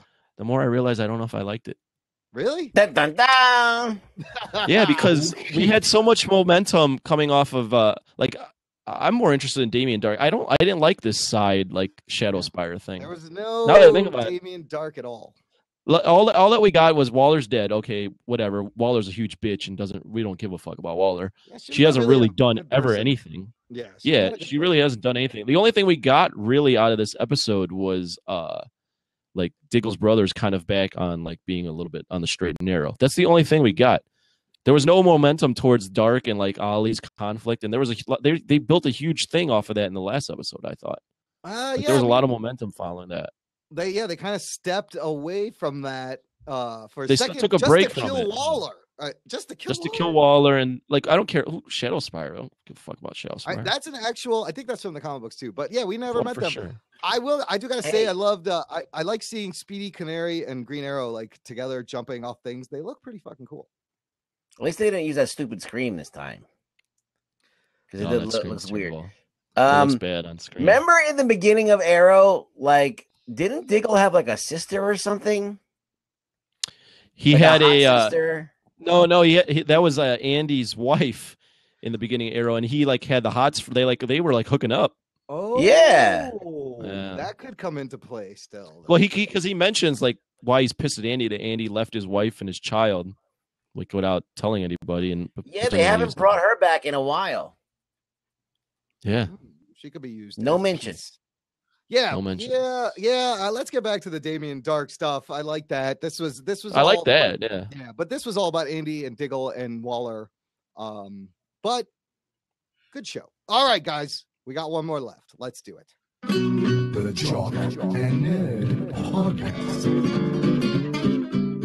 Thanks for joining us in the Blab. Here's your spoiler alert. what show are we talking about? We are going to talk about Legends of Tomorrow. If you guys hang out in the blab, once we wrap up, we'll open up and geek out. This is the Jock and Nerd podcast. We are now talking about Legends of Tomorrow, Season 1, Episode 2. This pilot was broken up into 2 parts. It's called Pilot Part 2. And Jordan watched that. I'll start. Okay, start. go. I didn't watch it, so I don't have anything to say. Fuck off. Lame. Not funny. I was gonna try to watch it prior to this show, and full disclosure, I went out last night and saw Snoop Dogg DJ at a club. Wait, there's a Snoop Dogg DJ? Does Snoop he just Dogg. Oh, what? Okay. Holy shit. Snoop where was Dogg. Let me show you what I got on my iPod. The He was Snoop? He's so not Snoop Dogg was DJing Snoop last Lion? night at a club in Chicago. He goes by DJ Snoopadelic. Holy shit, what club, dude? Was it like a big Paris like, Club, yeah. Like, was it Paris Club in a Chicago. promoted event, or was it like he's just showing Yeah. up? No, he was promoted. What was he But, mixing? What was He was saying? playing like old school hip hop and then new Nice. hip hop. He played like all like ain't nothing but a G thing. But I hope he's not. Actually, if he is watching, that's awesome. But Snoop's listening. Yeah. if he's listening, right, he's not that good at DJing. He sucks. He's literally like pressing play. Like he was not good. He was smoking a blunt though up on the Damn straight. stage. The whole club smelled like weed, and this club is like very high end lounge, like high end business people walk into this place, and it was very odd that it smelled like weed the entire time. Hey, I Very bet it odd. sounds Coolest that great to club's him. ever been. I think you've become an EDM snob, Anthony, and can't appreciate a good hip hop DJ. It's not the fact that he couldn't the hip hop. It's the fact that he couldn't mix the songs together in any foreseeable way. Like it was just like, all right, end of song, next one. Snoop, it's easy when one song's about to end, just start the next one. No, there's more to that DJ than Oh, that. I guess he's Snoop. He can do whatever the fuck he wants. That would have been Oh, awesome, but- dude. I can't believe Snoop is in Chicago. He was. So that is why I tried watching the episode of Legends of Tomorrow, getting it back to Legends of Tomorrow prior to this episode, but I only had like 3 hours of sleep and I fell asleep during the show. That's a So I'm Jock thing. sorry. That's cool. You know. Who cares? A Jock I'll said watch that. Did you watch last week? Yeah. Last week, though. Okay. No, but talk about this week's episode. Okay, So go ahead. so this thing picks up. They're still in 75. They're in Norway, and they're Yeah. at this like arms terrorist bazaar because they think Savage is going to be a buyer, but he's a seller. That warhead that he stole at the end of last episode, he's selling this at this terrorist bazaar. But Rip Hunter is like, "You guys are stupid. You don't know what you're doing. You can't fuck with time. I don't suggest you do this." And they're all cocky and What? they leave anyways. But like this motherfucker doesn't even go with them and help them. No. He's just like, all right, well, I'm gonna stay here. You guys fuck up time. I don't think Rip left the Wave Rider the whole episode. He didn't leave the ship. He's like, I'm At gonna take all. a huge shit. And then he just Yeah, went away, and then everybody else fucked up time. Listen, time traveling makes you really constipated, so he needed a little alone time in the time loo, reading some time newspapers. But Anthony, what you missed is your Damien Dark. There's a young Damien Dark there in 75. He's beating on this fucking weapon. Yes. That's awesome. So yeah, it's awesome. So Stein and apparently the Wave Rider has a machine that makes temporally accurate clothing, which is a great fucking MacGuffin contrivance to use. Like, how do they get the clothes every time? Hey, we got a room over there. It just makes the right clothes for you. So just type in the dates. They and at this terrorist bazaar, this is how you bid. You fire your gun into the air. Oh shit. That's how they were bidding on this nuclear warhead. It was really funny. I thought that was hilarious. What did you want to bid and you ran out of bullets? And then you have to like shoot someone and take their gun. And so they inadvertently buy the thing, but they don't mean to. And a whole fight breaks out because Savage senses the Hawk people. The firestorm is there. While they're fighting, though, Ray gets a piece of tech knocked off. Okay. So they head Let me back to jump the in Wave right Rider. here. Yes. Okay. I don't think we're explaining it good enough, but okay. So they're bidding on a nuclear warhead. Vandal Savage is fucking putting a nuclear warhead on auction. All right. On eBay. So then he figures out that these motherfuckers that are bidding on it are not like, guys that he knows or he doesn't know who these are. He suspects them of being something. So he's like, fuck it. I'm going to whatever. And then the jig is up and then everybody starts fighting. So conveniently, there's a big red button on this nuke that just turns it on and he slaps it. That's Just a good point. imagine There's like how fucking stupid that is. He's like, oh, well, let me just hit this big red button and the nuke's going to go off in a minute. And then It's like an Office Max easy button on top of the thing. It was bad. And then, So and then the thing starts. Well, and then get into what, but like what I know you're narrating the show, and that does sound stupid. What did you think of it? Like, is it good so far? I like this show. Look, Ruggs last week said it was cheesy, and I caught some of the cheesy. It is dialogue. really cheesy. There's dialogue. That's the vibe I got last week too. At one point, so they meet young Dr. Stein, Marty, who's like an arrogant ass, and he's like, "Let's go spark a doobie and rap about physics." I'm like, really? People talk like that. And then Firestorm goes, "I don't just burn, pal. I blast things too." Like, written on the page, these are horrible lines. And but I enjoy this level of cheese with all these heroes. I don't know why. I'm enjoying it. I think they're all kind of zany characters. Yeah. Let me just jump in right here because I wasn't on last week. I did watch the show with a friend my roommate actually, who doesn't watch superhero shows at all. Yeah. And he literally stopped watching after 30 minutes. He thought it was awful. So I take that for what it's worth. He hasn't been watching Arrow or Flash, so he's not used to this. Yeah, but the dialogue is like Captain Cold. He's the worst. Why is he acting like this? I love his cheesy. I seen him on Prison Break. I know that he can act okay.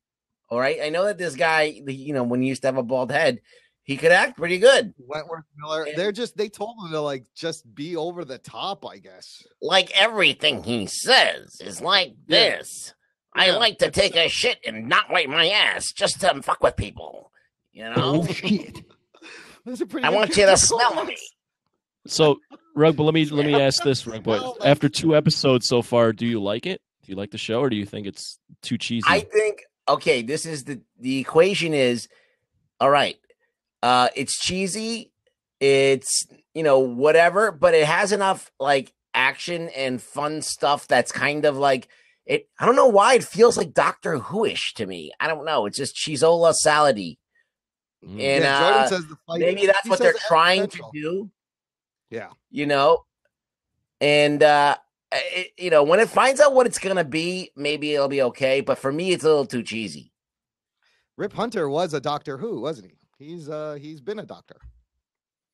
No, he hasn't. Yeah, it's definitely it's a interesting show for sure. I don't know what to feel about it because it's a bunch of these zany characters kind of running around and through time, right? And kind of spouting off like literally comic book lines all the time.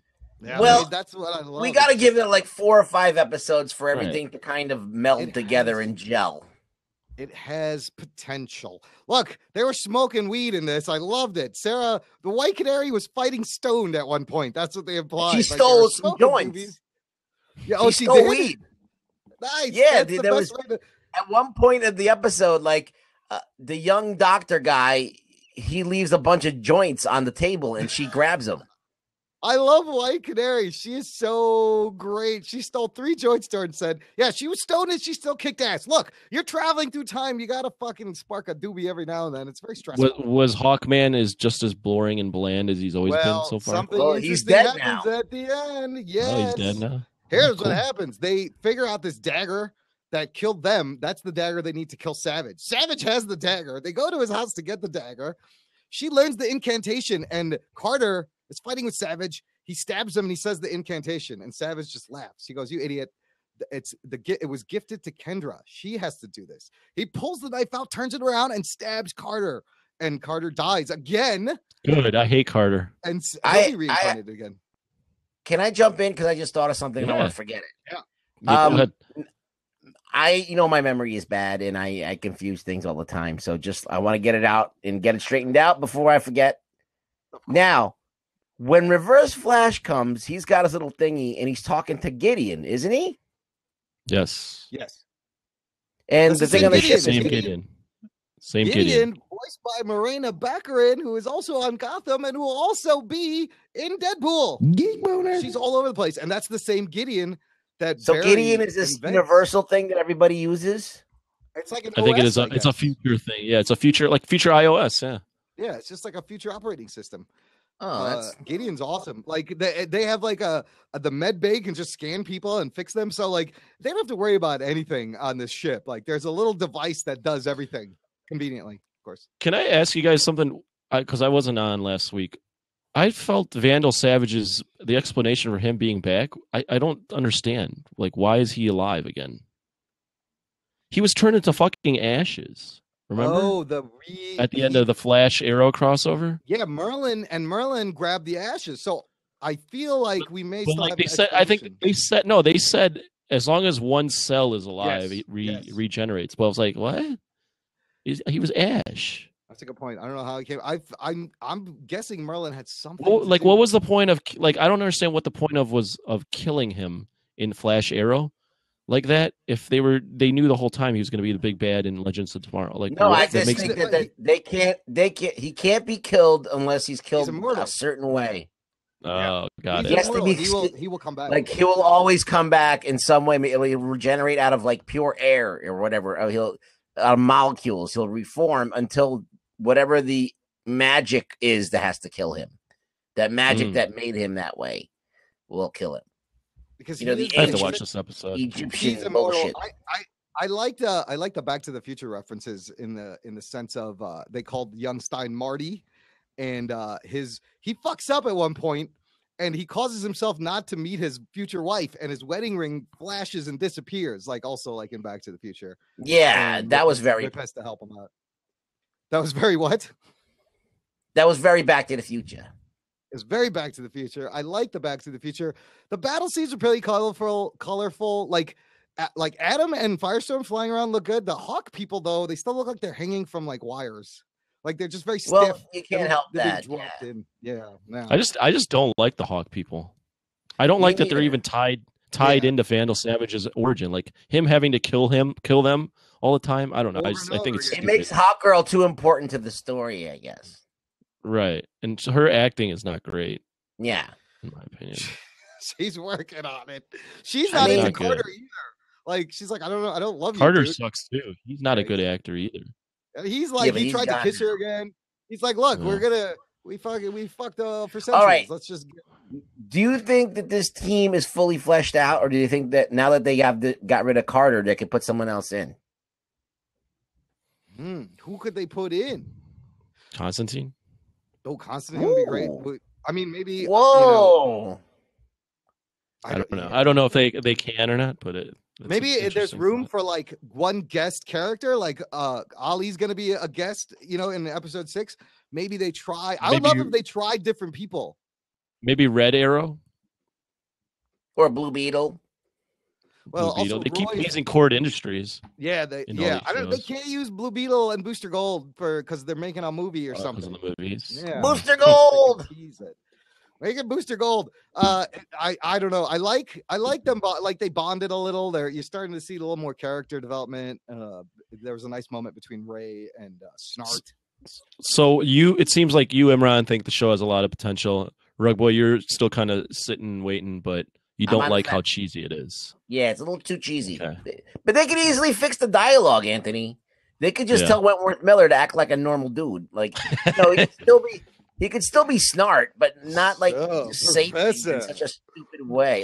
He speaks in like a Renaissance man calculated tone sort of thing. Like he had one great line though. I loved. Yeah, he had a great line where Stein's like, "So here's the dagger. We need to get it," and he goes, "Oh, you need someone to steal it? Okay, I'll do it. Whatever." And he grabs it all smarmy, like he just volunteered himself. Yeah, but it's like I feel like it's Saved by the Bell acting. Like, look, it's very colorful. The show, it's fun. It is like Doctor Who. It's sci-fi. I love time travel shit. So I'm enjoying it. I don't care. I'm having a blast. It has potential. They got to straighten a few things out. That's all. 3 words: potential.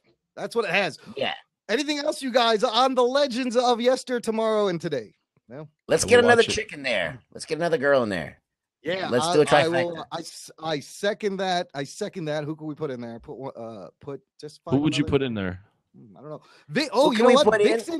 Vixen is going to be introduced. Remember that cartoon Vixen on CW the Seed? Yeah. Yeah. So they've casted a girl, live action, that character, Vixen, is going to be joining this CW universe, either in Arrow or Legends of Tomorrow. I don't know where, and she has this amulet that gives her powers of any animal. She's pretty badass. Like, I like the cartoon. She will be joining this universe. Okay. And what about Zatanna? Zatanna would be good. Get some more. I think a magic person is cool. A magic person would be cool, just because they've covered every other spectrum. Yeah, because they got the tech guys. You got 3 guys who are fucking scientists on that show. You got Snart. You got they got science covered. They got tech covered. Well, they got the tech. They got assassins. They have like the fire and ice aspect. Criminals on there. Everything. Magic, I think it needs to be magic because magic or like a strong guy, right? Yeah. Muscle. Maybe like some or some muscle. Yeah. Like Big Barda. Who's a big dude? Big Barda. Big Barda. Big Barda. Big Barda from she's one of the Dark Seeds like things, right? Yeah, she's Darkseid's one of the Furies that retired. Oh yeah, she's like the Brunhilde like big woman. She's a giant Amazon chick. Yeah. But yeah, let's see what they do. I mean, it's very like they wrapped everything up in a nice package, and even at the end of this episode, he's like, "You guys want to keep going?" And everyone's like, "Fuck that guy! Yeah, let's get him." Just for no reason. Of course, they're gonna say yes. But they did the same thing the last episode. Both episodes kind of ended the same way, where they're like, "Oh, I have to." Going. My interjection with the cheesiness is the reason I think it works on The Flash is that there's a lot of heart in the show, like the acting with Joe West and Grant Gustin. Like there's a ton of heart there, and there's a ton of emotion that can balance that stuff. Is there anything like that so far on Legends Tomorrow? No, I mean is there anyone that's your like the heart? Like the chemistry, the cast chemistry is gonna have to improve a little bit. They're really, but I'm saying like, is there anything emotional? Like, is it all jokes? I mean, Rip Hunter's reason for doing this is emotional, and that always but we just met that guy. So, like, but this is what I'm saying. Okay, the Hawk guy dies, and he's like their Coulson. He's like the thing that's going to galvanize the team. His death. Let's do it for this guy. But no one really seemed to be attached to that guy or even like that guy. Right. So even Snart goes, they took a member of my team down. I'm going after him. But nobody fucking liked Carter. Like, why do you even care? Like, Carter's been around for like 3 episodes. The way Carter's been played so far on screen, total dick. Like entitled dick, like me and you are supposed to be together. That's just destiny. And you're not only a dick that like is entitled, but a dick that failed 219 times to fucking Vandal Savage. And he's rapey. Because of destiny. And he's rapey. Very rapey. She's he like, rapey. Because she saw them like doing it in the past, and it freaked her out. She's like, look, I know we did this, but back off a little bit, okay? I'm not ready for all this. He was it's destiny. What was that line? Your eyes are like density. You're my density. That was the line. All right, gang, look, let's wrap it up and we'll open it up for the post show. Jock and Nerd. Jock and Nerd. Thanks for joining the Jock and Nerd podcast. Thanks for hanging out. We're going to open it up for you blabbers in a little bit after a couple of shout outs. Thank yous. We got some reviews. Want to thank some of the networks that we are on. Big thank you to Tangent Bound Network, Weeby Geeks, A Place to Hang Your Cape, and podcast.ph. All the links are in the show notes. Lots of great geek content. And if you like A Place to Hang Your Cape, if you've ever been there, they have a Patreon now. You can go support them, and you get a thank you. You get a cool calendar, and you help them make their videos and their stuff. So I just wanted to plug out A Place to Hang Your Cape Patreon, ap2hyc.com/Patreon. Now, just recently, we put out a really fun episode 75 of the awesome Jock and Nerd podcast, featured our buddy Matt Dalhauer. Starting a new series. We're starting a new series with Ginger Geek Blogs and the Jock and Nerd podcast. It's called What the Fuck Happened? And Matt has the art of recapping really shitty movies and breaking them down in a very hilarious manner. So we start out with Fantastic Four 2015. Arguably very easy movie to do. This is actually the second itineration with the first of What the Fuck Happened. We originally did with him Spider-Man 3. Spider-Man 3, I think that's episode 37, or just search Matt Delhauer or Spider-Man on jockandnerd.com. That one is hilarious. People are digging this episode, Anthony. It's doing really good. The reason I bring it up is because Matt Delhauer sent us an old school voicemail. Oh, shit. Did you remember we have a phone number? He called the phone number. Really? And I thought no one ever dialed that bullshit You guys, number. if you want to send us a voicemail on, hey kids, you know that your smartphones you have, you know how you can also make phone calls on those phones. We have a voicemail number. Here's what it is. It's 312-248-4376. That's 312-248-HERO. Jock and Nerd. Call that number. We're gonna get trolled. We're gonna get here. It's in the chat here. It goes right to our voicemail line. Old school Delhauer sent us this voicemail.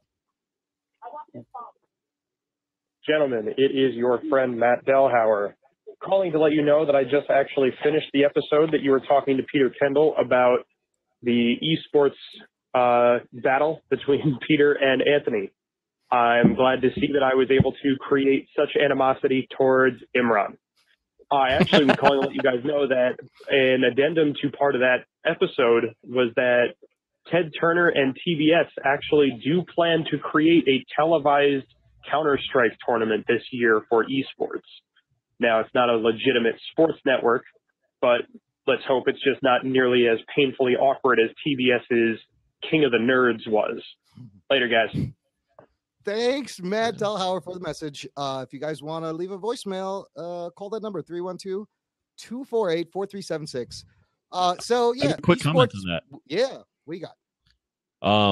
When we released that esports episode, I was on ESPN, and they have like a dedicated wing to esports. So, holy shit, there's like a tab on the website. Yeah, I believe so, and I believe, and there was a whole article on the rise of esports. So, I mean, it is a thing, and I fully admit I wasn't aware of the rise of esports. I will also say that Imran is still wrong that esports are going to take over real sports. But it's a cool thing. I mean, it could. I just wasn't aware of all that. I know. This is why I love this topic, because like the idea of it is fascinating.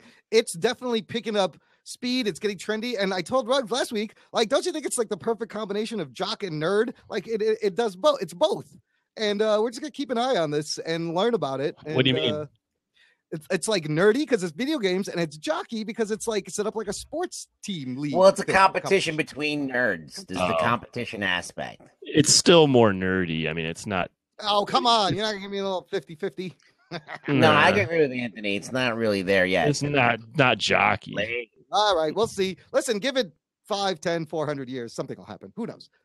It's things are happening right now. That's the point. Is things are happening as we speak. Well, Mark Cuban also like invested in a esports analytic company. Like Delhauer said, what TNT is TBS, TBS, Ted Turner. So I mean, big money. It's a thing. It's a thing now, for sure. Right on.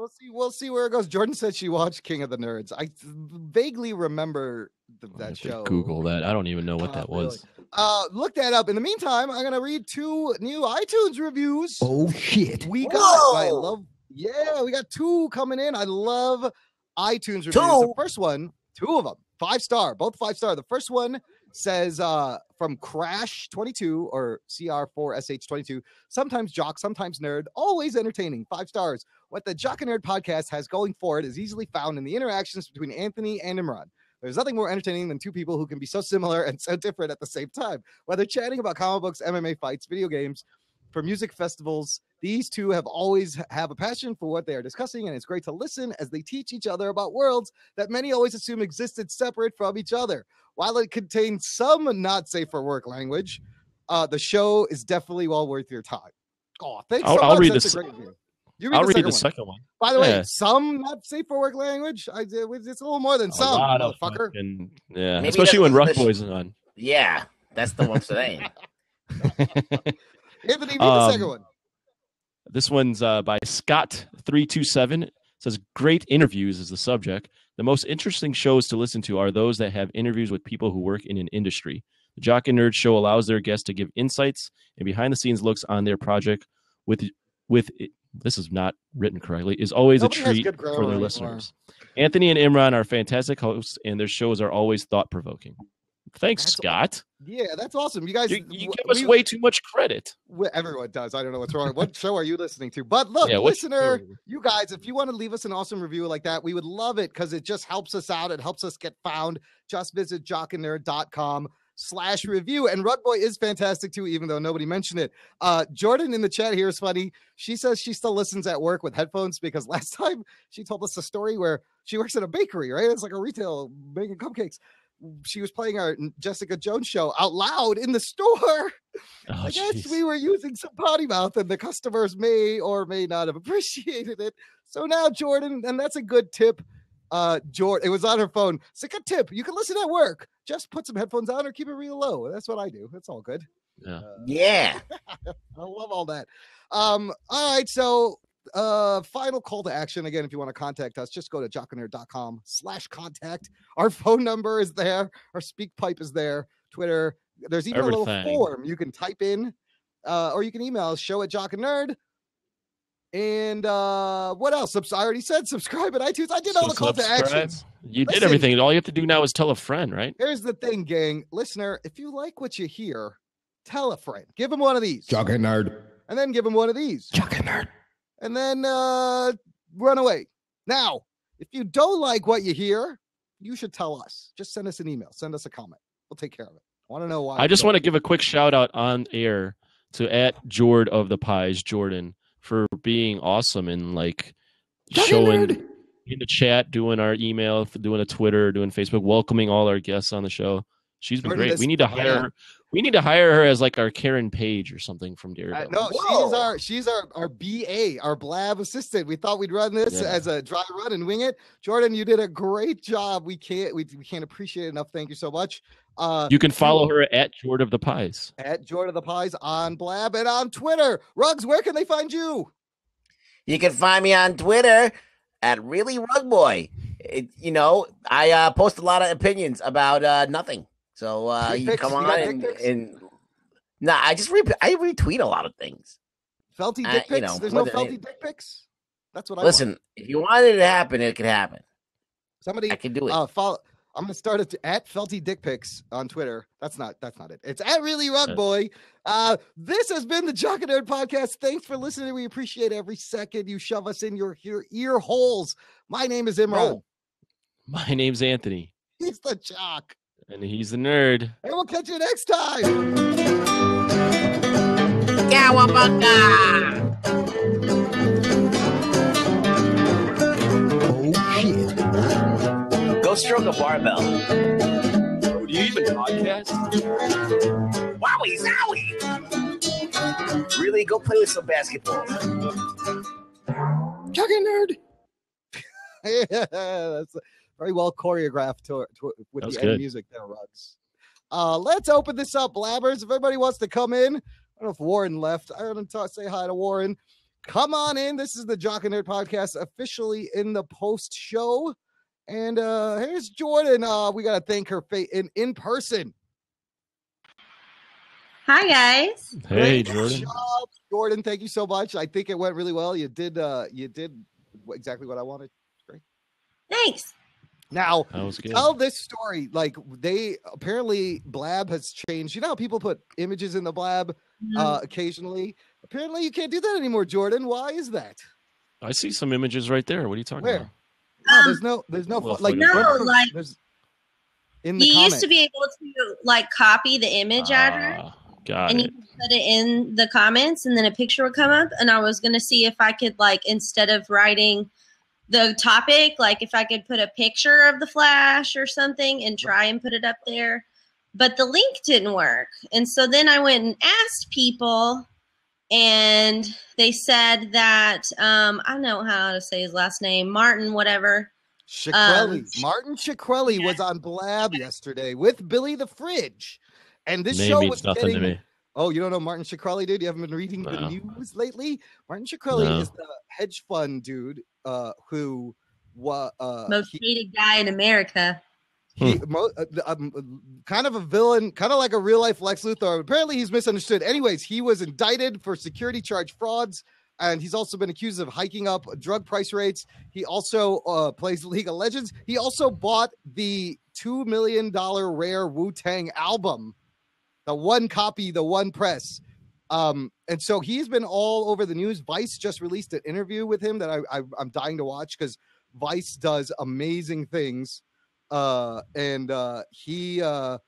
jump in here if you want. I don't know where Ruggs went. But I'll jump out pretty soon. He was on Blab, and I guess somebody hacked his account, and they stopped the ability to put images in. I don't know what to think about this. What's up, Warren? How's it going? Hey, what do you think about this whole Martin Shkreli deal? Wait, but before let me get okay. Jump out.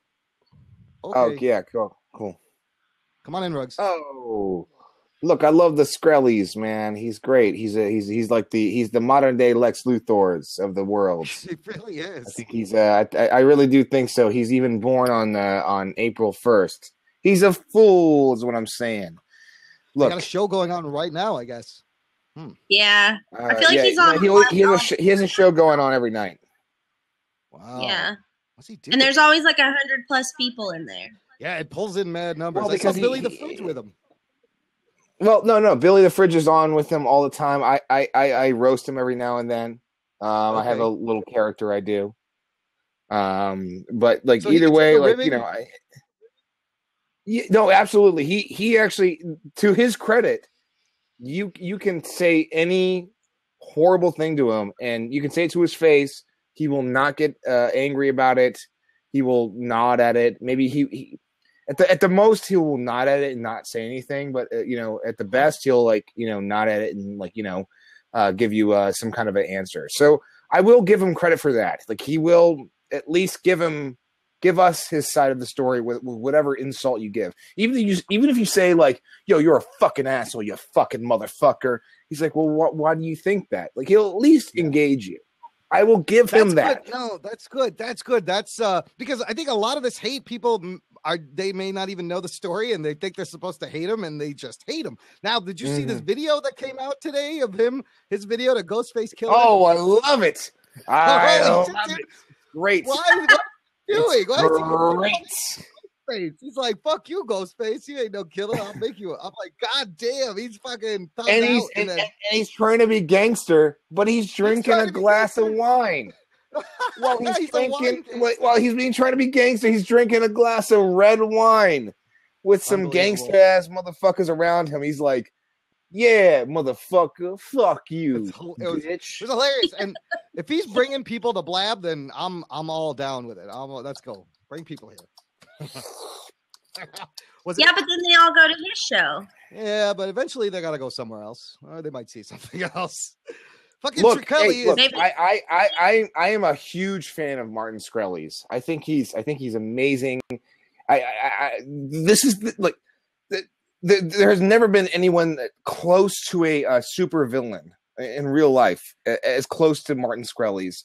So I am so glad that I can follow him and laugh and hate him in real life. I think he's the real life bad guy. I think someone needs to be this right now, and he's at least owning up to that, I guess.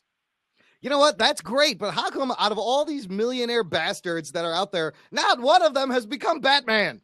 Oh shit! What about that? If you're gonna be a real Lex Luthor, how about fucking Buffett uses money to build a Batman suit or something? I don't know. Well, here's the thing about that. Anyone that in real life would become a real life Batman would not be. No one's going to make news about this guy. He's stopping things before it happens. Yeah, that's a good point. The Bat. Martin Shkreli's like is he really a villain? Case in point. Yeah. Martin Shkreli's, tried to explode a nuclear reactor, and this Batman's type of person tried to stop him, and he succeeded. That doesn't make the news, and Martin Shkreli's doesn't make the news either. Like that's the thing. It's only when Martin Shkreli's does something bad when it makes the news. When he doesn't make the news is when the Batman type character comes in and stops him from doing something. If only he used his powers for good instead of evil, the world would be a better place. Well, he wouldn't have been the richest motherfucker in the world, would he? Have you? I mean, are you going to watch this Vice interview? I heard that it explains him. It's made people more sympathetic and explain his side of the story. And Vice does fucking killer shit. I've chatted with him enough to know that he is probably an okay guy, but I still want to fucking put him in a casket. Hi, Annie. How's it going? Hello. I'm fine, thank you. How about you? Pretty good. What's going on? What's on your mind? Nothing much. There. Are you? Do you know Martin Shkreli? Is that how you say his name? Shkreli? No. No. Where are you calling? Just from? call him Skrellies. That's how I call him. Okay. Skrellies. And can I Martin Skrellies. Oh, where? You're doing great. Where are you calling from? Norway. Wow! All right, you get Jock and Nerd. Ooh, that's fantastic.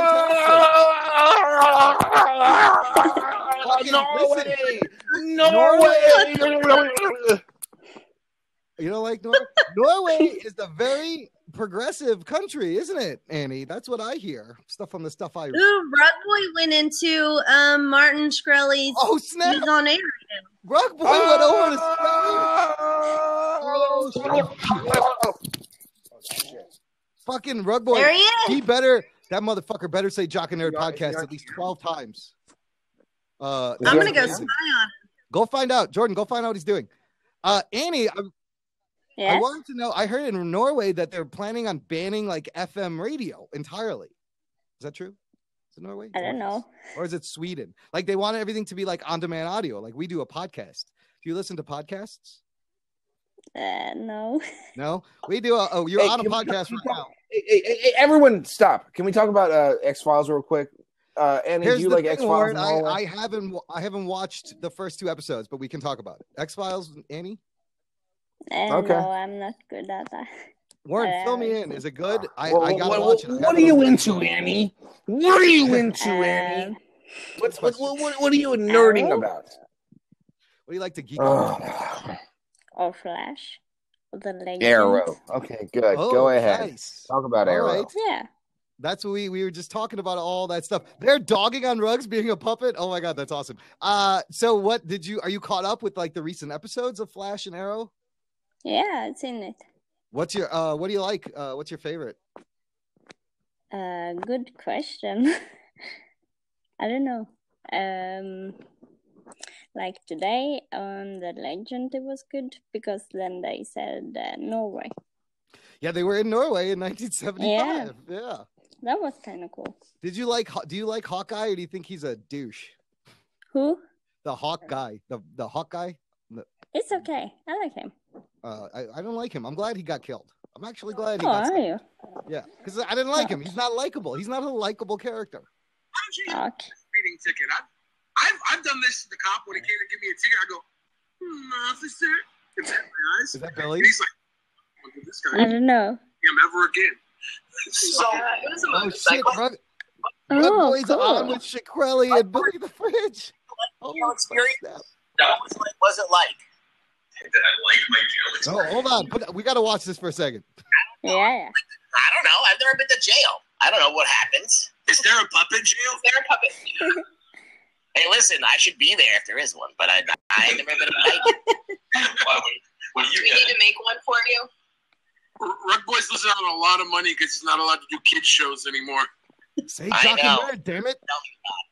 Ever since I'll check some out. Oh my god. Just keep putting jockandnerd.com in the comments. Tell them to say jockandnerd.com. That's hilarious. How many viewers they got? What are the numbers? That's how I shower. Hold on. It's like, I can't believe he's on the show. And you, what do you like to do then? There's 156 people. Oh, snap. Wow. That's insensitive. Jock and Nerd podcast. Rug Boy's out of reading the chat. I don't see any brown threads in your puppet, so you can use the N-word. We have a ban on the N-word with all pale faces and ghost honkies. They're not allowed to recite. Well, I just read somebody's comment. I didn't say it. I'm reading someone's comment about me. I can say whatever the fuck I want. Okay. You think you're making rules? Get the fuck out of here. Take a shit. Oh, he kicked Oh. Rug Boy got mouthy and he kicked him out of the room. That was awesome. Ruggs is gonna come back in here. Oh shit. He should. He didn't say Jock and Nerd. I'm so upset. I can't believe he got out. I typed it in the put chat. it in there. Okay, as long as somebody sees it. Holy shit! I hope Ruggs. Where is he? I'm gonna. How do you? Ping Oh him my God, Rug Boy! They were like, "You don't make the rules." Bye. You're going. Get out of here. How do you? How do I ping him? I just put his name in here, right? Just Adam. Okay. Got it.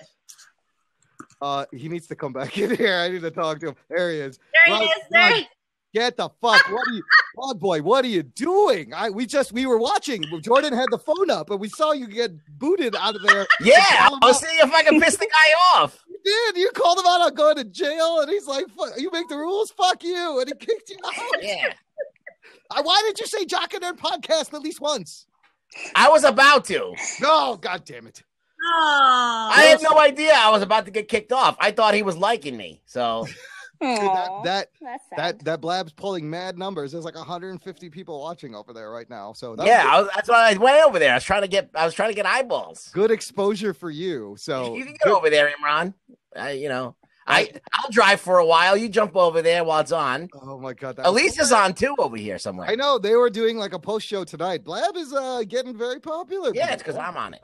Yeah, it's because they're the only puppet on Blab here. Yeah, the best. Hey Ruggs, this is Annie from Norway. Say hi to Annie. Hey Annie. Hey. Annie, are you okay? Are you okay, Annie? Yeah. Yeah. Are you? Okay. How about Are you you? okay? Are you okay? Maybe she's not a Michael Jackson fan, possibly. Hey, did you see they cast Joseph Fiennes to play Michael Jackson in a like an Amazon show? I feel that's bizarre. But the funny thing is, he looks like a white Michael Jackson. Like, if you think about Michael Jackson impersonators, they're all white. Like, who's this? Joseph Fiennes, Ray Fiennes' brother. Yeah, I don't know. He's a little too old to play Michael Jackson. He is too old to play Michael Jackson, but what a weird casting. But it kind of makes sense because you gotta at the end of Michael Jackson's life, he had vitiligo. He looked like a white guy. You gotta cast a white guy to portray that. Yeah. But why did they just hire? They should have hired like a Michael Jackson impersonator instead.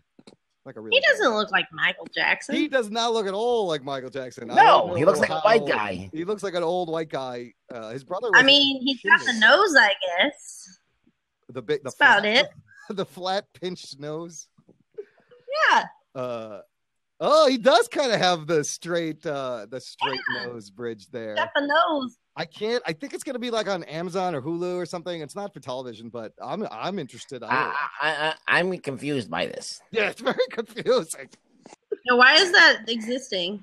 I don't know. Like this coupled with the fact that like the guys from Straight Outta Compton, none of them are invited to even go to the Oscars. Ice Cube was not invited, but he's been cool about it. He's like, whatever, man. It's one thing over here. I don't really. But I don't think.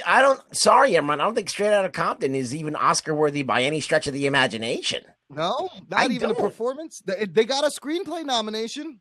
Okay, the screenplay, but the acting of the screenplay was terrible. I mean, it wasn't like really bad, but it wasn't like on the Oscar caliber by any stretch of the imagination. Okay, I'll give you that. I really liked Ice Cube's son. I like the guy who played Dre, but maybe you're right. It wasn't like were you moved by it at all? Were you like moved by the performances? I was more moved by just the era and the time and the nostalgia and the fact that I lived this and I saw this and like that. Yeah. But you're right. The story moved me, perhaps, maybe not. The story was compelling, but there was no like challenging acting going on where like somebody had to like convey something and do it well. Like, no, I mean, like this kid's first role, Ice Cube's kid, like, he just imitating his dad, which he did okay. But I mean, is that like him? Yeah, but I mean, like, but that's kind of cheating also, if you think about it. Yeah, so it's like, it's like giving Howard Stern a Oscar for playing himself in Private Parts. It's like, you can't do it. You can't. Good point. I never saw that. That Private Parts is actually pretty good. I like it. It's funny. It's sure. It's got heart.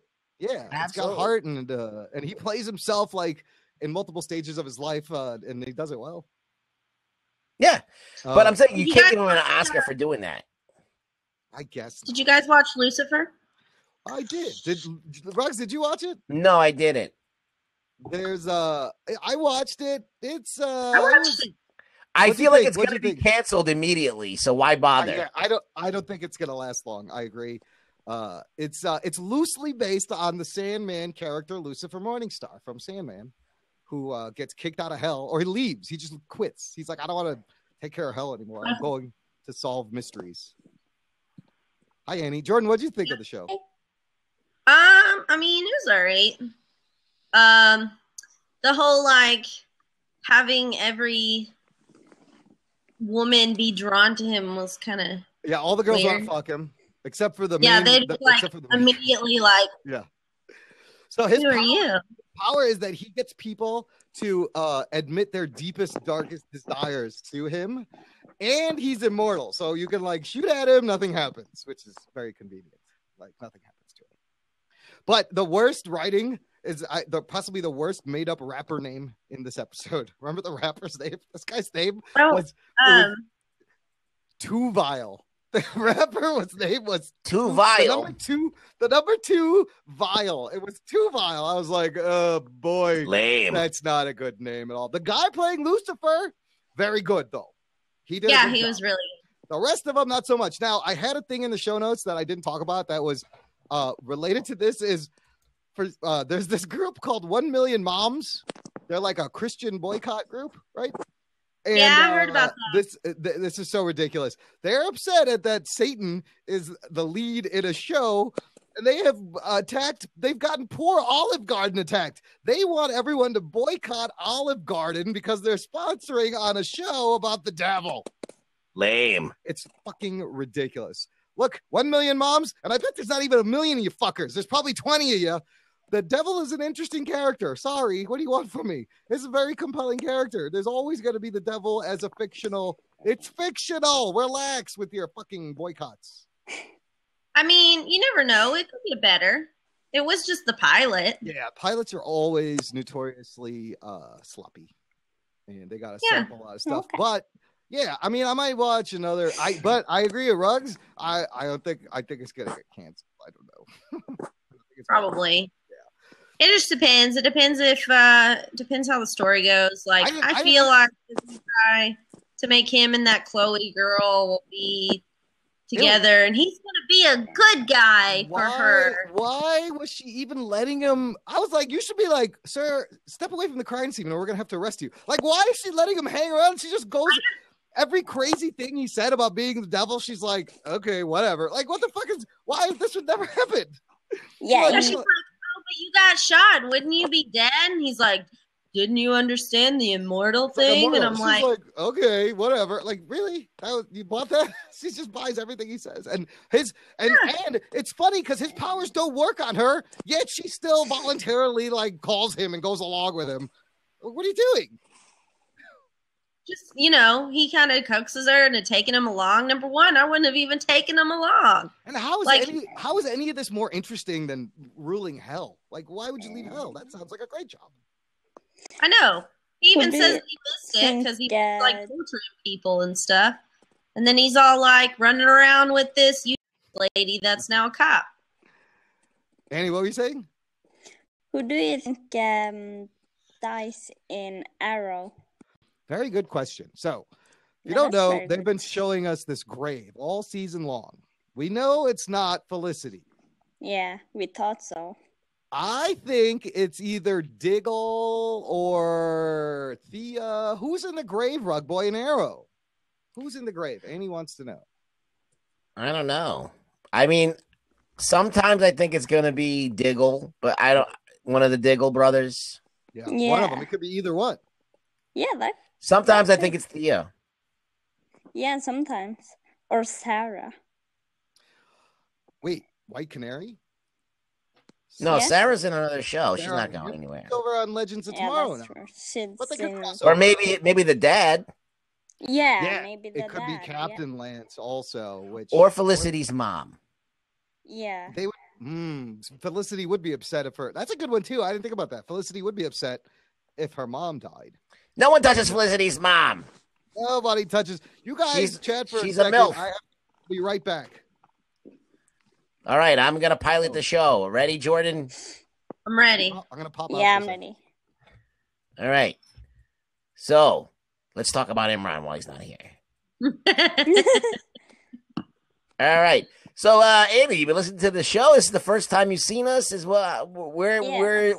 Oh, you've never seen our show before? No. Their first day on Blab. Oh. Yeah. We do this every week. We do it every Friday. I don't know what day it is over there where you're from. If it's Saturday. It's Friday. Oh, it is still Friday. Ooh. What time is it? No, it's like over midnight. It's like soon 5 o'clock here, so it's the weekend. How cold is it there right now? It was like 20 minus Celsius.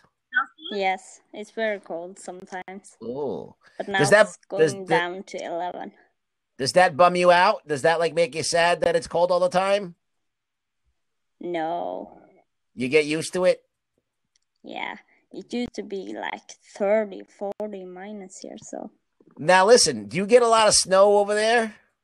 Yeah, it's a lot of snow. Like, here. what's the tallest the snow has ever been? Has it been like over your head? No, but almost. If you jump, then you maybe. So the snow has been high enough to be almost by your head, like up here? Yeah. Wow. Almost. Holy moly. Because where I live, we got 2 feet of snow. That's like up to my knees. Wow. Yeah. It's pretty a lot. And then we thought that was a lot. But, other parts of the world, they get way more than that. Yes. Yeah, I guess you just got to be used to it. I'm black. I'm back. What? Where'd Bugs go? Where did he go? What's happening? Oh, there he is. Okay, what did he say about No, me? everything froze. Oh, shit. We talked major shit about you while you were gone. Well, it's all true, people. Believe all of it. Don't believe the hype. She was unable to connect due to a network error. Has anybody watched You, Me, and the Apocalypse movie? Matthew wants to know. I heard about this show. It just had like one pilot. It's like an end of the world show. No interest in it. No. Yeah, I mean, there's a lot of these end of the world shows. I feel like it's that like the other one on Fox with what's his name from SNL, Will Forte. Yeah. On Earth. That one was kind of entertaining. It's still going, I guess. I watched a few episodes of that. Have you watched the Shannara Chronicles? No, what's that about? Is that on Sci-Fi? That's on the MTVs. Oh, really? Yeah, the guy, what's his name? They made Iron Man 1 from Swingers. What's his name? Jon Favreau is the executive producer of this show. It's like a okay. This has nothing to do with the show, but it just needs to be said. It's basically like, I don't know how it happens, but it's one of those fantasy things with elves and shit. Okay, like Lord of the Rings. But it happens on our Earth, in a post-apocalyptic Earth. So when Earth is like destroyed and regrows again, the elves, it's the time of the elves and the dwarves, and they're walking over our ruins and stuff. Wow. Oh, that's kind of cool. Okay, I like this. Okay, and basically there's these elves have this, we're able to like, there was this evil war between the elves and this evil race of demons. And through magic, they were able to like trap them in like in limbo with this tree called the Elcrease. Okay? Okay. Following. And basically the tree starts to die after a certain amount of time. And they can, if they don't find like the seed of the Elcrease and make a new tree, these demons are going to get out, and they start getting out into the world. And basically they have to like stop them from coming out. And it's these elves versus these demons. Wow. Who's in it? Anybody? Names? Nobody of any. The only person who's in it that's important is Manu Bennett, who played Deathstroke. Deathstroke, yeah. He's one of the main protagonists. And they pump some money into this because they have like some of it looks cheesy and like cheap looking, but then they have like computer graphics that's really well done. I was going to ask you about the production quality, it being on MTV. That's weird. The MTV has like a sci-fi show. Yeah. And it's like, well, they got the really hot chicks and guys, that are with their, pecs out and stuff all the time. Who do you think they got Teen Wolf? Flash? They're building on that whole, action teenage thing. Can't they just call it something else already? It's not fucking music television anymore. Just change the name. Annie has a Flash question. Okay. Who do you think is Where is Annie? She's frozen. Here. You're frozen, but we can hear you. Oh, okay. That's weird. I can't hear anything. You can't hear her? She asked, who do we think is Zoom now? Yeah. I think Zoom, well, we pretty much figured it out who Zoom was. But are they going to do that? Is it going to be Jay Garrick's Earth One doppelganger? I think ever since they said that and Jay Garrick left with Balky haircut and came back with a cool haircut and a leather jacket, I think something's fishy. Do you think the doppelganger is the actual Jay Garrick, or he's just he's somebody being Jay Garrick? I don't know. Well, now they want us to believe that Earth One Jay Garrick is Zoom. It could still be like Barry's dad. It could still be, I don't know. Yeah, Barry's dad. Yeah, I think that. We had Barry's dad. Yeah. We had Jay Garrick. That was a possibility, and we had Ebar Thawne or Eddie Thawne. Yeah. That is Zoom. Eddie Thawne. Oh, Eddie. Yeah. Eddie gets sucked into the Matrix or the Vortex or whatever, and maybe he didn't die, and maybe he became. His body was sucked in there. And he's got a motivation for hating Barry because he had to fuck up his whole life just to save, the whole thing. Yeah. From his ancestor. I like how we can't fucking pinpoint who this is. Like it's pretty it's great the way they're making this a mystery that week to week you're like, okay, maybe it's this person. Maybe it's this person. But I don't know. They want us to think it's Hunter Zolomon, Jay Garrick, Hunter Zolomon. Yeah. In the comics, he's a Zoom. He is a Reverse Flash. Yeah. Yeah. I still can't hear Annie. Well, she's not. Wow. Can you kick her? Maybe she could come back on. Yeah. Annie, yeah. I think I can kick. Yeah. Come. You need a refresh. Yes. Movie Matthew says, have you watched Superstore at NBC? I really like it. Takes place in St. Louis, and I'm in St. Louis. I'll tell you what. I have watched this show, and it's kind of like a show based on if you worked at Walmart or Target. And it's an NBC sitcom. It's pretty good. I actually really enjoy. I've always wanted to see a comedy set in like a big superstore like that or Kmart. Yeah, it's pretty much like a sitcom set in Kmart. It's pretty. I like it. It's pretty good. There's good acting. The characters are very likable, and it's pretty funny. Do you see me now? Yes, I see you now, Annie. Okay, good. That's good. Annie's okay. Annie's doing good in Norway. What time is it up in Norway, Annie? She says it's past midnight. 5 a.m? Yeah. Oh boy! Wow. Are you up late, or did you wake up early, or are you still awake? Still awake. Oh, so what have you been doing? What's the nightlife? You've been hitting the clubs out there, the bars. What are you doing out there? No, not today. I was with my friend. Till 5 a.m. So what made you come on no. Blab for the first time? How did you get persuaded to come on to Blab? Friend tagged, so I just go and see what was it. So this is the first show, this is the first time you came on camera with us? I tried once and it wasn't that fun, so I just go out. Okay, that one doesn't count. This is officially your first. We're popping Blab cherries. You get one of those. Only on the Jock and Nerd Podcast after show. Glad to have you. And look, we're not boring, and we're not mean, and we're fun. And you watch cool stuff like we do. Yeah, that's cool. Yeah. So what is there to do in Norway for fun? Snowmobile. Oh, that's skiing. Fun. Whoa. Is there like snow there like all year round then? Yeah. Really? No, not all. No, not all year. Not all year. How many months do you get without snow? Good question. I don't like when can you see the grass? Maybe May. Okay. Yeah. That's pretty late, but I mean it is way up there. And then how long does that last for? How long does that last for? Like a month. September, October. And then it comes back again. That's not too bad. Then it's winter. Yeah. Lots of winter. You ever been to the States? Hmm? Have you ever been to the United States? London. Oh, you've been to London. Yeah. That's They That's speak not English United. there. That's where we came from, technically. Cool. Yeah. Not really. I don't know. Long ago. But never USA, America? You've been to America? No. No. You any desire? Would you like to come to America? Visit? Yeah. We're in Chicago. I'm in Chicago. I'm in Chicago, Illinois. Okay, cool. And this map, I see the one dot up here in Norway. You guys see that? It's pretty cool. Yeah. Like that's Annie right there. You're the little dot way over across the water. Way It's over pretty cool. the top. Yeah. In the top. What's good to eat out there? What's your favorite Norway food? Reindeers. Wait. Hold on. Oh shit. For real, reindeers? What does that taste like? Yeah.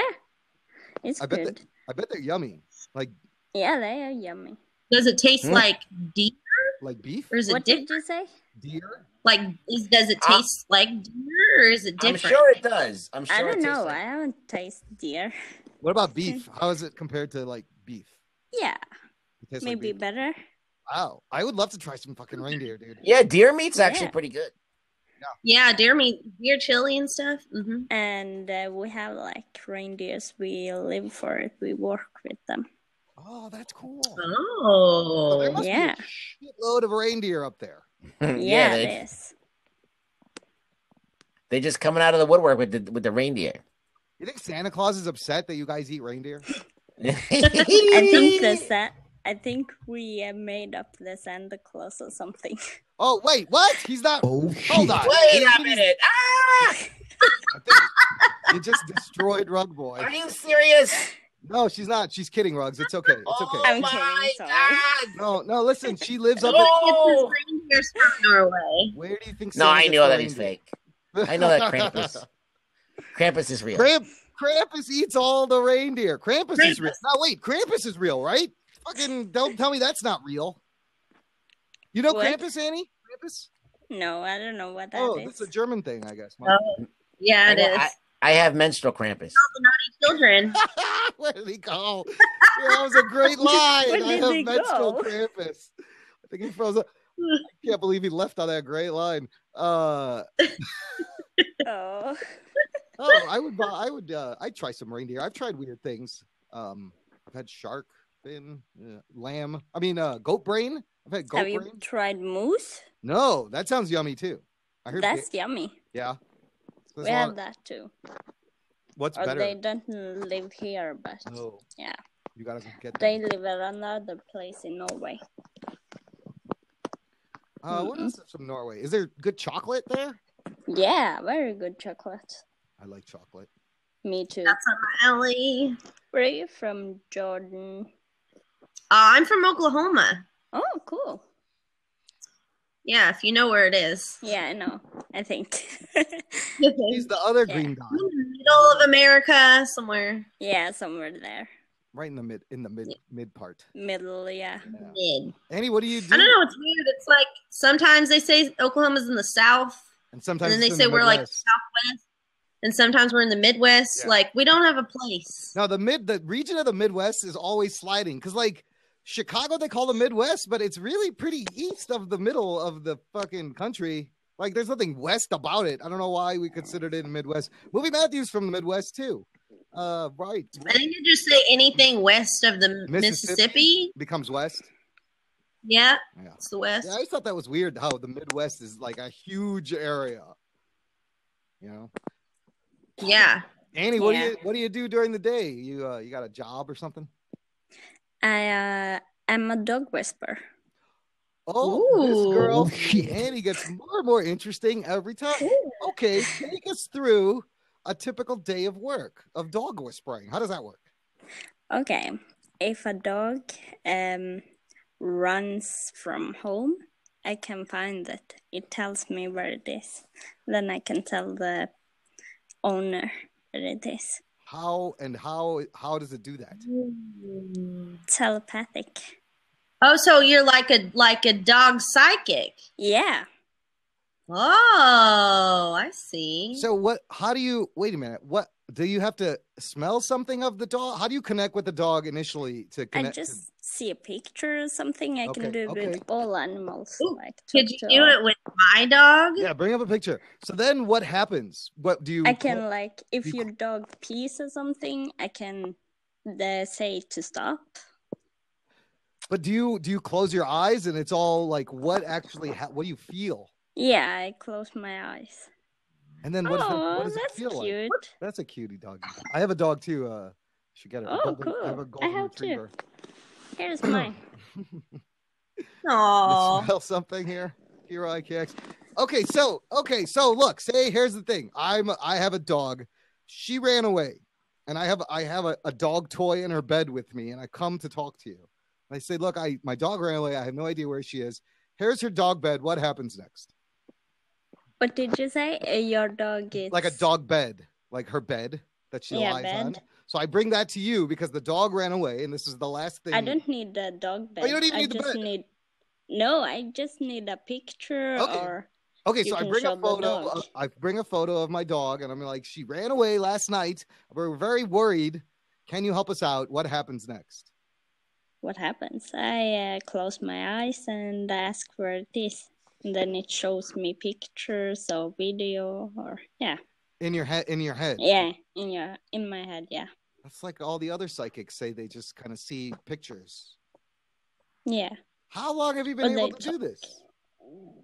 I learned it in school, but I have do it whole my life, but I didn't know how to do it. Dude, Norway is awesome. First of all, they teach this in school. What's up with that? Second of all, that's pretty great. I read that there's a high school in Norway that's offering esports as an option for their gym class. You could take an esports class. It's kind of new. It's kind of new. So you know about the esports? Is it getting big there? Esports? So what did you say? It's like esports, like video games, competitive video games. Oh, yeah, a little bit. I don't play, so I don't know how. Okay, so wait, they taught you this in school? What was the class called? It's called in Norwegian digital school. It's like animal school or something like that. Animal husbandry or something? Wow, this is how much do you charge for something like this? How much does that cost? You can do it free or you can do it some take a lot of money, but some do it for free. Do you do it for free? Do you charge? Sometimes I charge, sometimes I do it for free. Hey, guys in the Blab, we got an open seat here if you want to jump in. This is the Jock and Nerd Podcast After Show. We are talking with the wonderful Annie from Norway, who eats reindeer and moose and is a dog whisperer. She's a dog psychic. Shit. She is super fascinating. If you guys have a lost animal and you have a photo, I think we should run a test. Or I can help, if your dog or your cat is peeing inside your house in the sofa or something, I can ask it to... You can ask it to stop that behavior. Yeah. How? Man, you should ask my dog to stop. How do you do that? So you have to connect with this dog. Rug Boy, you've been watching this? No, I went to say Jock and Nerd podcast on Martin Scully's thing, and I did it. On camera? Wait, were you on camera? You were. Yeah, I was on camera. Thank you. Yeah. Very much. You was. Oh shit, that's awesome. And then Elise is also podcasting on Blab, so I went and stopped by, said hello, and then got kicked off of her thing because someone was trying to have sex with me. Whoa! Oh, shit. They want Of course they were. They wanted to have like a cyber sex with me. Oh, and what's wrong with that? Well, I'm sure you were willing. Yeah, but dude, Blab is like our college dorm in the 90s tonight. People are popping in and out of places, fucking pissing people off, getting booted. Rugs, Annie is a dog psychic. She connects with dogs and finds them and tells them to stop peeing on things. Now, can you talk to dogs like that you don't even know? She just needs to see. Or do you have to be in front of them? No, she just needs a picture. I just see a picture. She just needs a picture of the dog. Whoa. Can you tell my dog to stop peeing on the carpet? Okay, so what's your dog's name, Jordan? Well, I have Avia and I have Luna. Come on, Luna. Yeah, get Luna. So if this dog here, does Luna pee on the carpet? He does. Or if you have questions. Annie, can you work your magic with Luna? Luna pees inside on the carpet. She's having a problem. I can try. Okay, let's do this, everyone. We're gonna try this.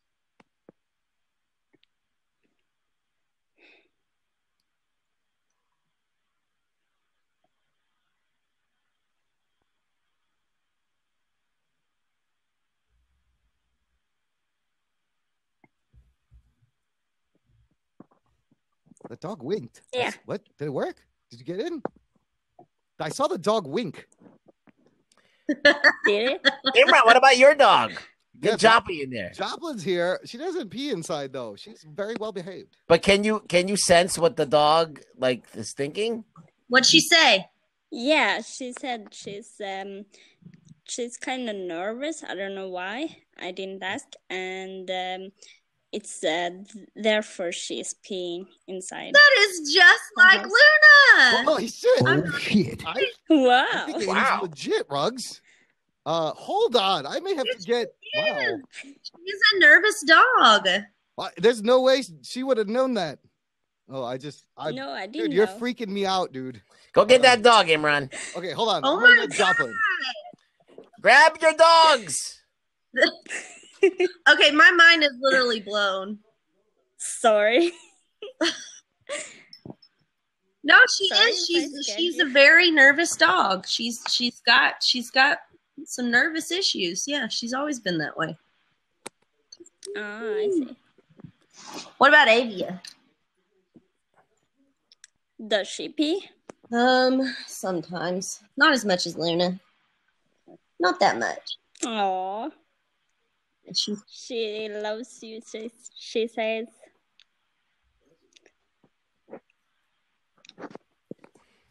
Here, She likes there's you. a dog there. Did you get your dog, Imran? better like me. Up. That dog's always in there. Oh, look, there it is. There she is. Oh, that's so This cute. is Joplin, everyone. Now, what do you sense from Joplin, Annie? Anything? Yeah. I don't really have any Do you want- direction. Do you have some questions? Is she happy? Yeah, let's ask her that. Yeah, she's happy. Does she feel okay? Does she feel healthy? Yes, is she healthy?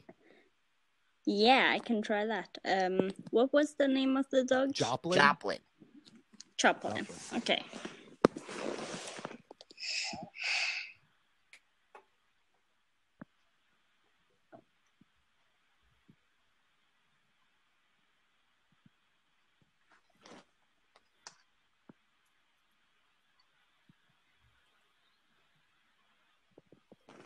Okay, give it to me straight. What's the verdict, doctor? She says she has a little bit pain in her neck. Oh, Okay. that's it? Okay. Yeah. Okay. That's Okay. not too That's bad. it. That's not bad. I'll have to check that out. You got to massage it, Yeah, Imran. she needs like a Yeah, massage. she needs a rub down. Maybe she's She likes a little rubbing. Sore. She's all she wants is to be pet all the time, constantly. Well, of course. Do you sing in shower? No? Who's singing in the shower? Are you? Maybe. Yeah. Hold on. Yeah. Wait, right now you mean? The dog says Not right now. not right now, but you used to when you're in shower. You used to sing. Wait, hold on 1 second. I gotta confirm something. Hold on. Wow. Do you feel like I have dogs? No, I don't think you. I don't have any dogs Do that you can't have? sense that I have dogs. Okay. No. Okay. Well, Imran went to go get his dog again. He wants to know more info. so Luna I got a note on the shower singing, by the way. We don't sing in the shower. How did you find this power, Annie? That you had superpowers? I I always been like this. They teach it in school. I'm in born Norway. with it. No, not that. Oh. I'm born with it too. When did you realize you could talk to animals? You could see inside animals' brains and their emotions. I learned it more about the school. The school taught me. They learned this in school in Norway, Rugs. Yeah. Did Luna say why she's nervous? Did Luna say why she was nervous? No. She has always been nervous. She says. Can anyone learn this, or you have to have a gift? Everyone can learn. How do I do it? I want to know how to talk to dogs. Annie, can you transfer this to people? What transfer? Well, why if you can get into a dog's mind in this manner, why can't you do the same with a person? Say a lost child, and you have a picture of it. Yeah, it could go. Yeah, I have tried it once, but wow, I didn't get it. I didn't get it right, but wow, some other people are very good at it. So, can you read a person's mind? And not read, but I can see like dead people. Talk to dead people. Whoa! Is this Sixth Sense? Hold on, ladies and gentlemen. This is the Jock and Nerd podcast after show. Check us out, jockandnerd.com. This is Annie from Norway. She is a dog psychic. She talks to animals and possibly can read people's minds and find them. Annie, you got to understand, we have shows in the U.S. here like Long Island Medium that, Yeah, I've seen it. But it's awesome. awesome. But it's a TV show. It's edited. It could be all horse shit. It's hard. Do people, it's like in Norway, is this just like a normal career there, or do people like? Yeah, it is. Really? It is. Yeah, people are. Like, Jordan wants I'm amazed at this. I know this is crazy. Yeah, Jordan, where you go? Jordan went to go stick in the shower. She wants to know more about Luna. This is crazy. So, did they also teach like wizardry then in high school? Is there like a Harry Potter class, like a magic wand class? I think it's Harry Potter. What kind of schools in Norway? This is unbelievable. We need to do more tests. We need more dogs. I'm telling you, it was a negative on the singing in the shower bit. I don't know where you're getting. I just want to know about Luna. Okay, but I, have any more on Luna, on Jordan's dog Luna? Just she's nervous. We know that much. Which, I mean, it's amazing that she called out she was nervous, because there's no way she could tell that that's a nervous dog. Because all we saw the dog, it was sitting there calmly. We don't know how it behaves on every day. So that's pretty surprising. Yeah. Do you have a friend or something? She's barking all the time. She does bark at people when they come in the door. Yeah. It's one person she doesn't like. One person. Is there one person she always barks at? It's not so me. I didn't do it. Rug Boy is a dog toy, not. So if you see your dog is weird at some person and barking or growling like then you should be very careful with that person. Don't trust that person. Well, dogs know when people are assholes. My dog barks at people, and those people always turn out to be real assholes. Like, she knows. She only barks at. Yeah, they know everything. It's really weird. Hey, Annie, check this out in the chat. Michael Murray just posted this. Is kind of interesting. You may want to come to the States to do this. The $1 million paranormal challenge was an offer by the James Randi Educational Foundation to pay out $1 million to anyone who can demonstrate a supernatural or paranormal ability under agreed upon scientific testing criteria. A version of the challenge was first issued in '64, and over 1,000 people have applied to take it since then. But no one has been successful at getting the $1 million. There's $1 million up for grabs.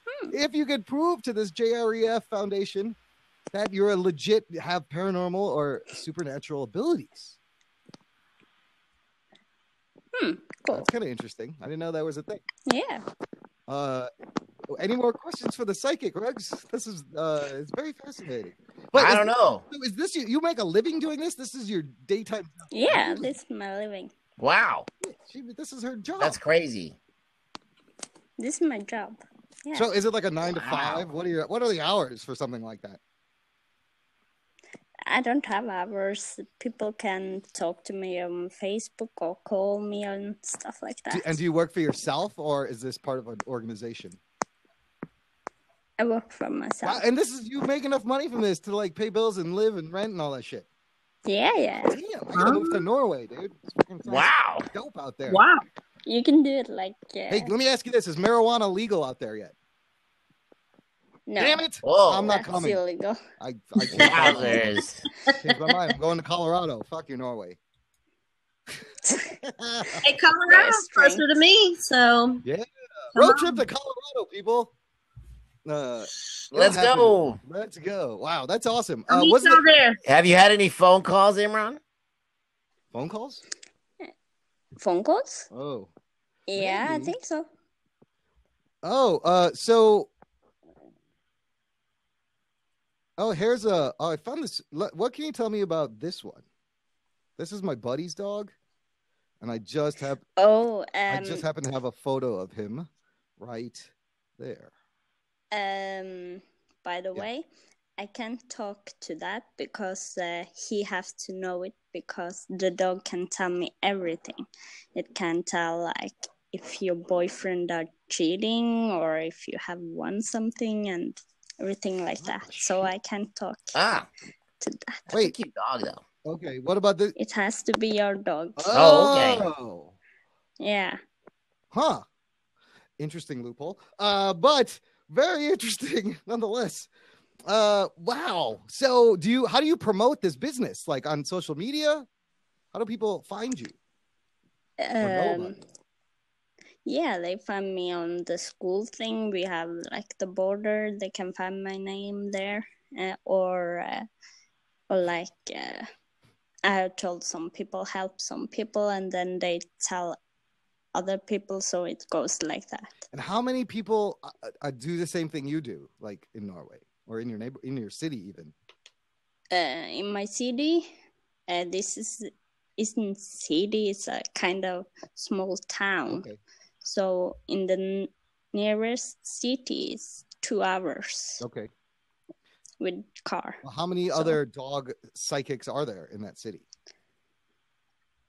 I think it's lots. I don't know the number. So is this like a Baskin Robbins like combined with a psychic dog place? Is like, does anybody have any businesses like this? Because here we tend to combine franchises. Like there's a Pizza Hut, Dunkin' Donuts. Is there stores out there? Maybe it's like dog psychiatry and ice cream, or pizza and dog psychic. No. What did you say? You say it's. Is there like are there stores? Is there like a retail, like an office, like I could go to? Be like, I need a dog psychic. My teacher, she has an office. Okay. What is the some has? So have you ever seen anything crazy like a murder or like just something messed up that appeared? No, I don't think so. Okay. Wow. That's crazy. Yeah, that's crazy. I don't know. It's amazing. But it's got to be the person's dog. I got it. And yeah, you should work that on people. Work on doing that. So you have to be either seeing the dog in person with the owner. Yeah. That's the only way it works. Yeah. You can't. We got a good question here. What is the strangest thing a dog has told you? Okay. One dog, he ran away from home, and then I talked to him. Where are you? He said, I don't want to tell you where I am because I am hunting a girl dog. So he was like, he was out on a booty call. That's what I call a booty call. The dog booty call. And he's like, I can't. I'll be back in 10, 15 minutes. Horn dog. A horn dog. Yeah. Exactly. So these dogs, they talk shit about their owners. Like if the owner's cheating on something. Yeah, they could. They do that. They can tell like my owner, she's hitting or he's hitting me. So yeah. Wow. They can tell like everything. Yeah. Do they tell you, hey, my owner farts a lot? Never. What did you say? My owner like passes a lot of gas. He farts a lot. Oh yeah, Fox. They say. And then he blames it on me all the time, and I hate Yeah, Yeah, you could that's what say- everybody does to dogs. They Yeah, fart and they go, "Hey, blame it on the dog." I do that all the time. Yeah. Do my dogs talk shit about me? They say some mean things. Uh-oh. No, I didn't think so. I think they love you, Jordan. Yeah. I take They damn said good that care of them. That's we what? Do you have a little brother or sister? No. Okay. Do you have auntie or are you auntie? Yeah. Yeah, it's a little kid there. A niece or She likes to play with. Is there ever a little kid around your house, Jordan? Yeah. Really? Yeah. Cool. You're seriously creeping me out, Andy. The Sorry, dog told I'm the creepy. dog told you this. What? Yeah. Hero. Yeah. I have a nephew. Oh. And Luna likes. Wow. Luna Cool. plays with him. Avia does. Okay. He has brown hair. Yeah. And something blue shirt. Yeah. What the fuck, dude? Is that right? I think she's just confirmed that. Oh, Yeah, this I is think so, too. totally crazy. He wears blue all the time. Wow. Holy shit. Hold the fucking phone up, people. What is going on? Hey, this is the Jock and Nerd Podcast After Show. We have a legit psychic from Norway. She's a dog psychic. She can tell you everything. And Jordan is confirming this is from Norway to Oklahoma.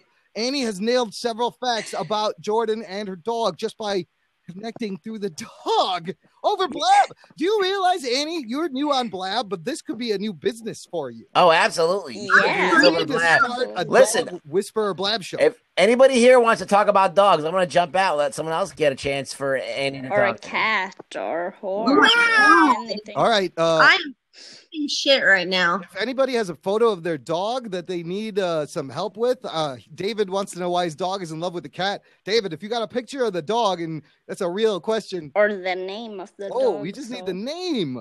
Anybody can pop in Yeah, here. sometimes. But we need to talk to the owner of the dog. It's very important. That connection needs to be there.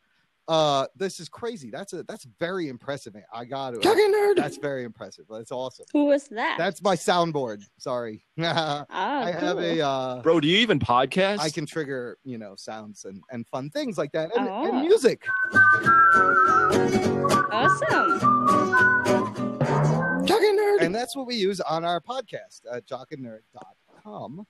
It's called the Jock and Nerd Podcast. Cool. You should listen. We have Rug Boy on. We have lots of so if you like Arrow, Flash, and all that stuff, you should subscribe to our podcast and listen. It's very easy to do, and we geek out about all sorts of things, and we meet actors and filmmakers and artists and writers and musicians, and it's a lot of fun. Yeah, Jock and Nerd. Just go to jockandnerd.com. Put it right here in the thing. Or do you have an iPhone by any chance? Yes. So in the iPhone, there's a podcast app. Uh-oh, she's having trouble. There. So on your iPhone, you have an app that says podcasts, right? Have you seen that app? So if Yeah. you go in there and then just search Jock and Nerd, and you'll find us, and then you hit subscribe, and everything's golden. And you'll get all our shows. Yeah. Cool. Wait a second, Verb. I need to charger Okay. my phone. I have 20. Okay. I come back. Annie's gonna get her phone charger. Jordan, you were the only one who knows if she's telling the fucking truth. No, I'm not shitting you. Because My nephew. I used to watch those like John Edwards talking to the dead, and I'm like, unless I'm there and he's doing it to me, there's no way I know that it's legit. Now, I seem to have gotten a lot of totally details. be like a coincidence kind of thing. There's too But many my details. my sister dresses him in blue a lot because that's what looks best for him. And my husband also dresses in blue a lot. Yeah, there's too many things you picked up on. It's amazing. I can't believe it. Hey, Selassie, what's up? Selassie, jump in here. We've met a very interesting person from Norway. This is Annie, and she's a dog psychic. She talks to dogs. If you have a dog, we just need the name. If anybody has a dog and the dog has problems, we just need the name. Jump on in here and let's get some dog therapy. Annie, seriously, you should consider a blab show, a dog therapy blab show where people come on and they either show you the dog or give you the name and then you can help them out. Like that would be so fascinating. I would watch that in a second. I'd give that Geek boner. That would be. Nobody wants in. Nothing. Wow. Okay, so let's see. What else can we ask you about the Norway? You got you watch the Marvel movies? Do you like the superhero movies? I've seen some of them, but not all. But it's good. Yeah. Hero IKX. So if we have the dog's name, Pingosi. Yeah, Pingosi. Can you work on Pingosi? What's the problem? He says, "Why is my dog?" Here's his question. David, this is a legit question, like a serious question, because she's gonna. He also said, "What was it? You who said, why is my dog gay?" Yeah. Or what if you think your dog is gay? Okay, so I think David thinks his dog is gay, and the dog is in love with a cat, and maybe David is just confused with Pingosi's mindset. What's Pingosi going through? Right? What's he thinking? I think he wants to have a girl cat. Girl dog. Girl dog, yeah. Oh, he wants a companion. Maybe he. Yeah, he's lonely, so the cat is kind of his friend, but he wants another dog in the house. Fuck, I could have told you that just without the psychic. That's just common sense, David. But what? David, comment. What do you think? Is she? Do you find any of that hitting? That maybe Pingosi is lonely. David, does Pingosi socialize? Do you get him or her out to play with? Does she have dog friends? You can come online, then it's easier. I don't know. Some people don't like. You're very brave to just come on the first time. A lot of people don't like to come on. They just like to kind of watch and comment. You know, it's interesting. Yeah. But look, Annie's so brave. People take her bravery and jump in here. David, Hero IKX. I don't bite. Not hard, anyways. Oh shit. Yeah. See, people like to watch. They like, sometimes people have it on in the background. Yeah. But I think your analysis could be, well, we got to find out from David. Just give me some kind of response to comment. If anybody else has a dog problem, let's get the dog's name. Just put your dog's name in the chat and what you want to know about it. Who is married? David, who's married? Maybe David's married.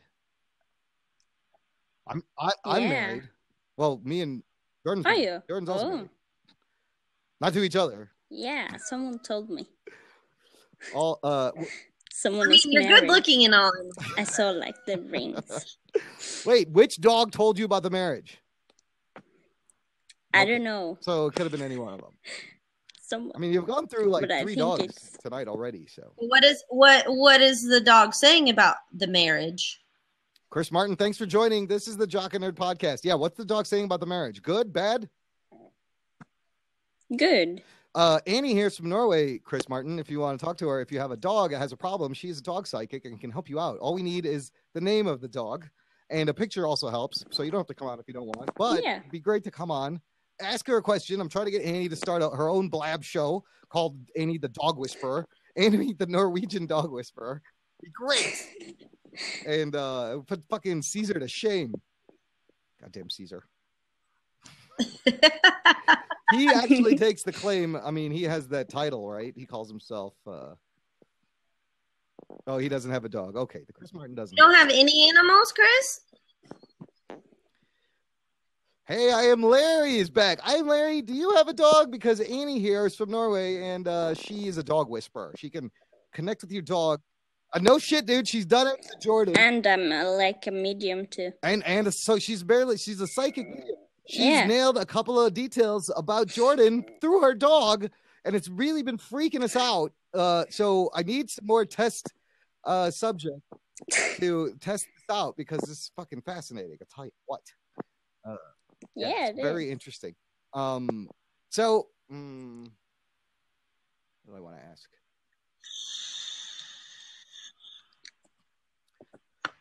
I want you. Can you read me? I'm trying to. I think I can see your grandmother. Holy shit! I didn't really. Okay. Yeah. What? Okay. She's with you. That's creepy, but thanks. That's not. I mean, I guess it's not like... creepy. I mean, I tend to believe in. Hey, Angel Hill's here. I tend to believe in ghosts. Anyways, I kind of feel like this is the thing. Angel, come on in here because we have met this wonderful individual named Annie from Norway, and she is a medium and a dog psychic. Angel, do you have a dog? Thanks, Chris Martin. And she's been getting details of Jordan's life right. And I was getting her to try to read me. Now, I only know of one of my grandmothers from one side. Okay. I think it's your dad's side. Okay, see, I didn't know my dad's grandmother. Hi, Angel. I'm in a fancy dress and I got my life jacket on tonight. I hope you don't mind. Oh, that's fine. That just means you're playing it safe and you're not going to drown. Everyone, you're diving in. Well, the truth is I'm addicted to fishing and I haven't been able to go this year, and I'm kind of living vicariously on Blab and pretending that I get to go fishing. Yeah, you just put up a green screen of like a boat and a river, and then I got my fishing net here too, and wow, Angel really. I've been using it like romper room. You know, I see Imran, I see Jordan, I see Annie.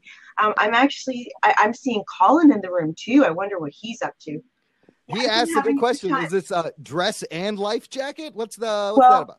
Tonight we had a little bit of a party because there was some money raised for Daniel Miller to be able to get a computer on Blab, and they had this retarded little ceremony where they did retarded things and had some retarded fun, and I had an absolute blast having a retarded time with them. And who's Daniel Miller? Daniel Miller is actually somebody that joined Blab from the Periscope team. He ended up dating Marley. You know Marley? No. I don't even like saying her handle, but it's Tube Sock Tits, and she is one of the greatest girls on Blab. She is beautiful inside and out, and she had already kind of captivated the Blab community, and she brought Daniel over. And Daniel had a dream of podcasting, and he knew that he couldn't do what he wanted to do with his computer, and he shared that with Sydney. And Sydney ended up rallying a bunch of people, and next thing you know, they were buying a computer, and there was leftover money, and they actually got him a trip to Chicago, and it went like crazy. Oh. So we had a party tonight. All from Blab. Rugboy's in the room too. Hey, Rugboy, I didn't see you. Angel, say hi to Annie. She's from Norway, and she's like a medium and a dog psychic. Do you have a dog, Angel? Actually, that's why I got on the screen. No, I actually have been bit by 7 dogs, and I was curious to know if she had anything to say about that. Whoa. Okay, what? Oh. 7? Yeah. Okay, Annie. 7. I know, and I think maybe. Are you scared when you meet them? Maybe my vibration says I'm scared because after being bitten 7 times, you can't really help but kind of get it. But I still like dogs. I mean, I'm not an anti-dog person. I just haven't had very good luck. But like if you meet one dog and then you have to think in your mind like go away, then it goes away. Yeah, I'm pretty much thinking go away sometimes, but that doesn't really work. But dogs sense sense apprehension and fear. Well, sometimes. Yeah. And you have to be try to be very big and just scare them off. Yeah, I'm pretty Shira, so I'm not really scared, but I must set off a vibration like I am. I have to admit there's some hesitance because now I'm like, you learn, right? Yeah. It's like if you fall down a set of stairs a couple times, you're a little more careful when you go down those stairs, right? So out of the 7 dogs, was there any kind of common thing with them? What did you say? I didn't hear. They all went for the same part of my body. They did. What about they were different? What? It was all the back of my thigh. Part? Every single dog that ever bit me was always the back of my thigh. In the same spot. On the same leg? On the same leg. Wow. Wow. Cool. And what were the breeds? That's creepy. Dogs? All different? There was 2 that were Dobermans. That was the one time I was attacked by 2 dogs at once. Dobermans don't fuck around. Wow, Those that's dogs were creepy. actually at like a really great distance from me and came running at me. That was the only time I was fearfully attacked by dogs. Whoa. And the other times were all mutts. And they were all situational. Like, I wasn't really aware of the dog when I was being bitten. They were just behind me, and next thing you know, ow, I'm getting bit by a dog, you know, like, this is no fun. But were these were people's dogs? Like Yeah. they had owners, or were they like stray dogs? They were all wonderful dogs. That's the part that's, well, except for maybe the 2 Dobermans, like Well, the bad that's situation. that's separate. Yeah. Yeah, that was, Yeah. they were out of control dogs to begin with. But yeah, That's all the weird. other ones were very nice dogs. In fact, one place I got 2 months free rent because it was the landlord of a motel that I was actually working at, and I was renting at the same time. And so I ended up getting 2 months free rent, and I still got paid, which was pretty cool. But that dog was really old, and there was no rhyme or reason. I was getting along with her good. I was petting her. When I turned around and walked away, she followed me and bit my leg. Like, how weird is that? Dude, in the same place 7 That is times weird. is very strange. Do you have something wrong with your leg or something? I do have a hamstring got pulled when I was like 12. And is it in that leg? It affects that leg, even though it's on the other leg. All the pain and stuff is always on that side, so it is a pain area for me. If that means anything. No, dude, dogs can smell cancer. They can. Yeah, they can do. Strange. I wonder, eh? So maybe I should get a doctor just to check that part of my body. Yeah, the dogs I are think telling you should you. do that. Yeah, the dogs are telling you to It check could that be part. something wrong with They your want to leg. eat it out. They're like, get that shit out of her. It's Yeah. absolutely possible. I think you should maybe get an MRI, X-ray, something. I don't know, but they're trying to tell you Yeah. at this random in the same spot. They're trying to tell you something. Yeah, I've They're been trying to bitten. tell you something. I was bitten in the face once by one of our foster dogs, and I still have like scars here. I had 11 stitches. It can hurt. Oy. Yeah, it I actually never had to have stitches. Thank God. It didn't at the time. I don't know if it was the adrenaline. None of it hurt. I put ice on it right away, and then they numbed it up, and it didn't. I didn't feel anything. I was in shock a little. It was like a basset hound that he had food aggression, and we were fostering him, and we didn't really know him. I kind of like I was gonna kiss him on the head, and he fucking turned and grabbed my face, and I was like, my face is in the dog's mouth. And and then it was not good. And needless to say, the dog is no longer with us. Well, they had to. Sometimes that has to happen. That dog, because here's the thing: if we were fostering this dog, looking for a family, had it not bit me, it would have bit a fucking kid in a family that he would have been adopted. Oh. You know? So I feel like Yeah. I took a bullet and weeded out kind of a dog that had issues, mental issues. Yes. Yeah. So what do you think that it might mean if a dog is aggressive? Does that mean anything in the psychic world of dogs? Because that just all sounds like I can't conceive. It could be like he said, like the cycles. Yeah. Like you said, Jock. What did I say? I already forgot. I didn't mean the dog attacked me. I mean, like, if you meet an aggressive dog, does that tell you something as somebody that's like, you're vibrationally receptive to dogs, right? So does that ever tell you anything? It could be he could have a problem home that he's aggressive, and if the owner hits, then it could be angry at other people.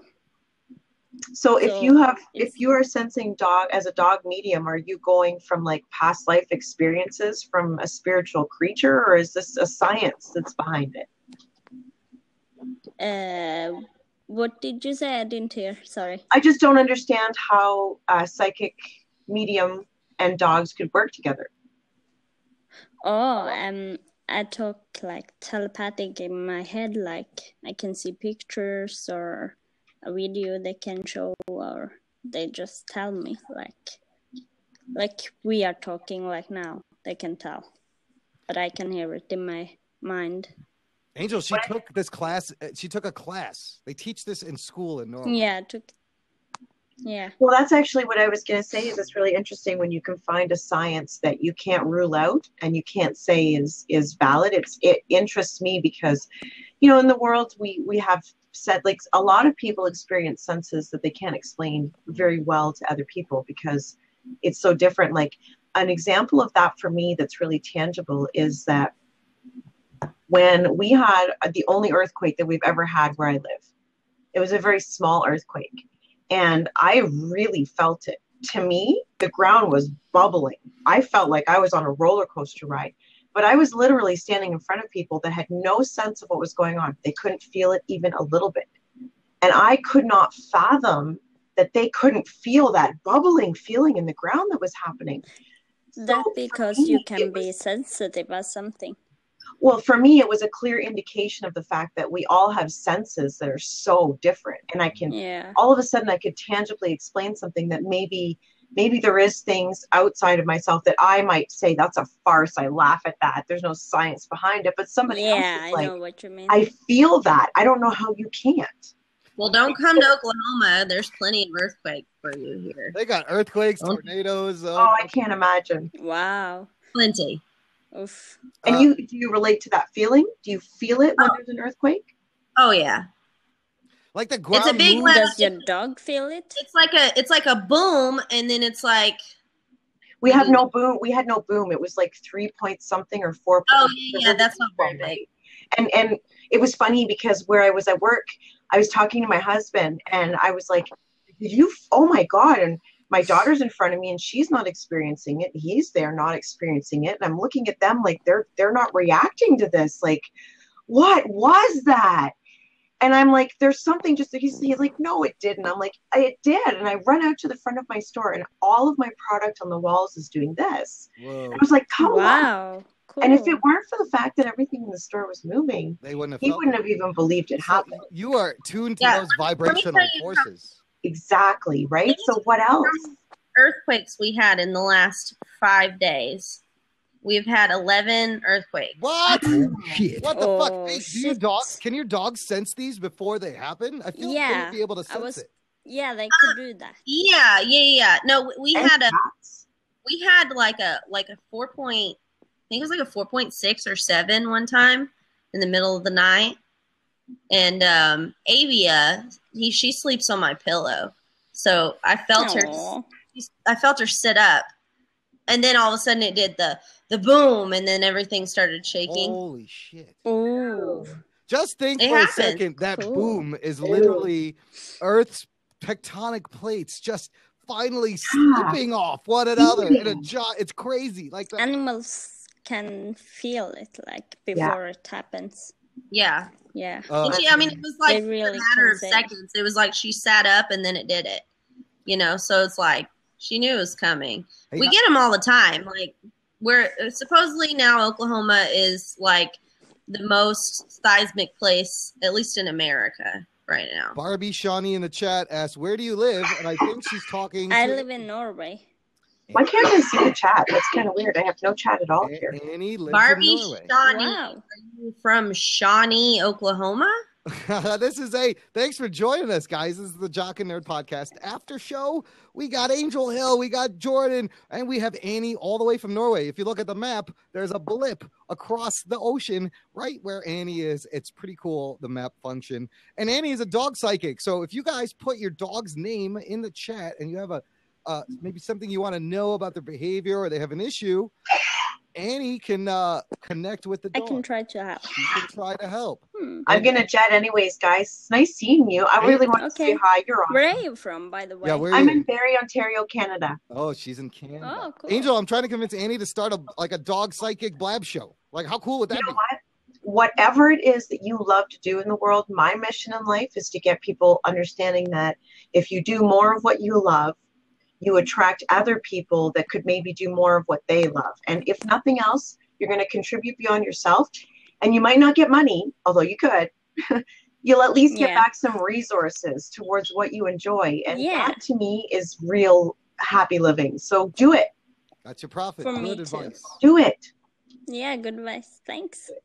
Nice seeing you guys. Bye. Bye, Angel. Bye, Angel. You know, the point is sometimes profit is not money. Profit is enriching people's lives and turning people on to cool comic books and TV shows and meeting people like you, Annie. Money is not everything. Like, hello. Hi. Barbie, how's it going? What's that? Do you have a dog? Thanks. How you doing? I don't have a dog. I have a cat. It's asleep Oh, right she now. can do cats. Oh, you have She a can do cat. cats. Let's do Can the you do cats. cats? Can I see Yeah. the cats? Yeah. Okay, I'll grab him. I can try. Come here, Snickers. We are cross-species mind reading here, people, only at the Jock and Nerd podcast. You won't find this anywhere else. Okay, what's the cat's name? I just grab him and he's like running away. He's like, no. What's his name? His name's Snickers. Snickers. He's an old, so boy. cute. No one wanted him. He's a rescue baby. Oh, good for you. He's the most cuddliest cat in the world. All he does is cuddle and sleep. He's so thankful that you took him because he always has wished that he had a home. Definitely. I agree with you. Rescue is the best breed, people. Do you have any questions about Snickers or something he does weird that you're like, why do you do this? I see him always like cuddling so much. And like, I don't know. You know, one weird thing he does, I just like is totally irrelevant, but actually, you know what? What kind of life do you think he had before? Before? Yeah. I think he was a bird or a dog before. Mm-hmm. Oh, in a previous life. In a previous life? Previous. Oh, wow. I think Barbie wanted to know what kind of life did she have before Barbie rescued her. Oh, before, Mm-hmm. yeah. Awful place. I see like she wandering outside very often and she was freezing and stuff like that. Oh my god, that is 100% true because when it's crazy because she is like Snickers is a boy, but in Alaska, like we lived in Wasilla, which is like near Palmer in Alaska, and he was like just a street cat. Like the lady from the cat rescue used to feed him behind like the dumpster, and that's like where we got him from. Wow. So he was like out in the cold at night in the winter in Alaska. So he was. Can I tell you, Annie has been blowing my mind. This is crazy. That's so talented. Yeah, no, let's get what else? What else you got on Snickers there? And he used to eat garbage, he says, before he was in your life. Mm-hmm. So he's so thankful that now he can eat real food. Mm-hmm. Bobby, you're in Alaska right now? That is so true. No, I'm in Michigan at the moment. I'm moving back to Alaska in a couple of months. Wow, I've always wanted to visit Alaska. I watch those shows and I'm fascinated by life in Alaska. Yeah, I was the same way. Like, I wanted to move there so badly before I moved, and I was like, I just wanted to live off the grid. And I mean, I kind of half did that, but this year I'm going to go back and hopefully fix my yurt, like start. Have you Sorry, I'm sorry. Have you argued with someone? Your best friend or something, or a good friend? Oh, sometimes my boyfriend. Oh my god. The cat says that he doesn't like when you argue often. He gets scared. So. Aww. By the way, I've learned that animals talk shit about all your personal stuff, apparently. Really? Yes. Like yeah, they can say like everything. That is crazy. I can't believe it. You know everything that like he's thinking. No, Annie is good. Annie, I think I'm almost ready to give her official legit. She's legit. It's unbelievable. Mm-hmm. Barbie, where are you from originally? I'm noticing an accent of some kind. Oh, I'm from Australia. I moved to America last year. Cool. Not last year. I've been here for a year and a half. Where are you guys from? I'm in Chicago, Illinois right now. Oh, I love Chicago. I'm in Oklahoma. That's cool. So Annie's in Norway. Oh, wow. Yeah. No, that's far away. It's like 6 a.m. right now. And oh my god. She's been up all night. How long have you been blabbing for? This is my first time I'm blabbing. Oh, that's cool. I found out about it like 2 weeks ago because I was in my Twitter feed. I'm like, I gotta find out what this blab is. Yeah. You should subscribe to our show. We're here every week on this is the Jock and Nerd podcast, and we geek out about like comic books and movies and superhero TV shows. Mm-hmm. It's kind of very fun. How do I do that? Annie likes it. What? Give you props? Mm-hmm. This, you click on those little hands in the corner. Okay. Oh yeah, I got it. That Give her props. thing. There you go. What is Yay! that thing? Yeah, I like. It's right. It's in the lower right corner. Yeah, what is that thing? It's called props. It's just a way to get instant thumbs up. feedback. Yeah, if somebody likes something you're saying, they're gonna start hitting that button. Plus, you can eat them. You can pretend to eat them. Oh my god. Yeah. Yeah. Yeah, like that. See? Yeah. That's the best part. It's completely useless. I just like to pretend. Props all over my face, people. Keep it coming. I just like to do that. Yeah, y'all will be doing a podcast, and Anthony's over there like, oh baby. Yeah, Rug Boy's always eating the props. Oh my god. So, have you seen what are your thoughts on Blab so far? Have you met any cool people? Yeah, I think it's pretty cool. Like, I like it. It's a lot. I used Periscope once, but it's a lot better than Periscope. And I like it better than like YouTube because I can actually like interact with people. Whereas YouTube, it's more like just documenting. And because like on YouTube, I didn't get to interact with people, so it's like I get kind of bored of it, and then I forget to make videos because I'm like, no one interacts with me until like months after when people actually start watching my videos. So it's like, yeah. You have videos? Why don't you? I'm recording all this, so it's gonna go up on our YouTube page. Plug your stuff here.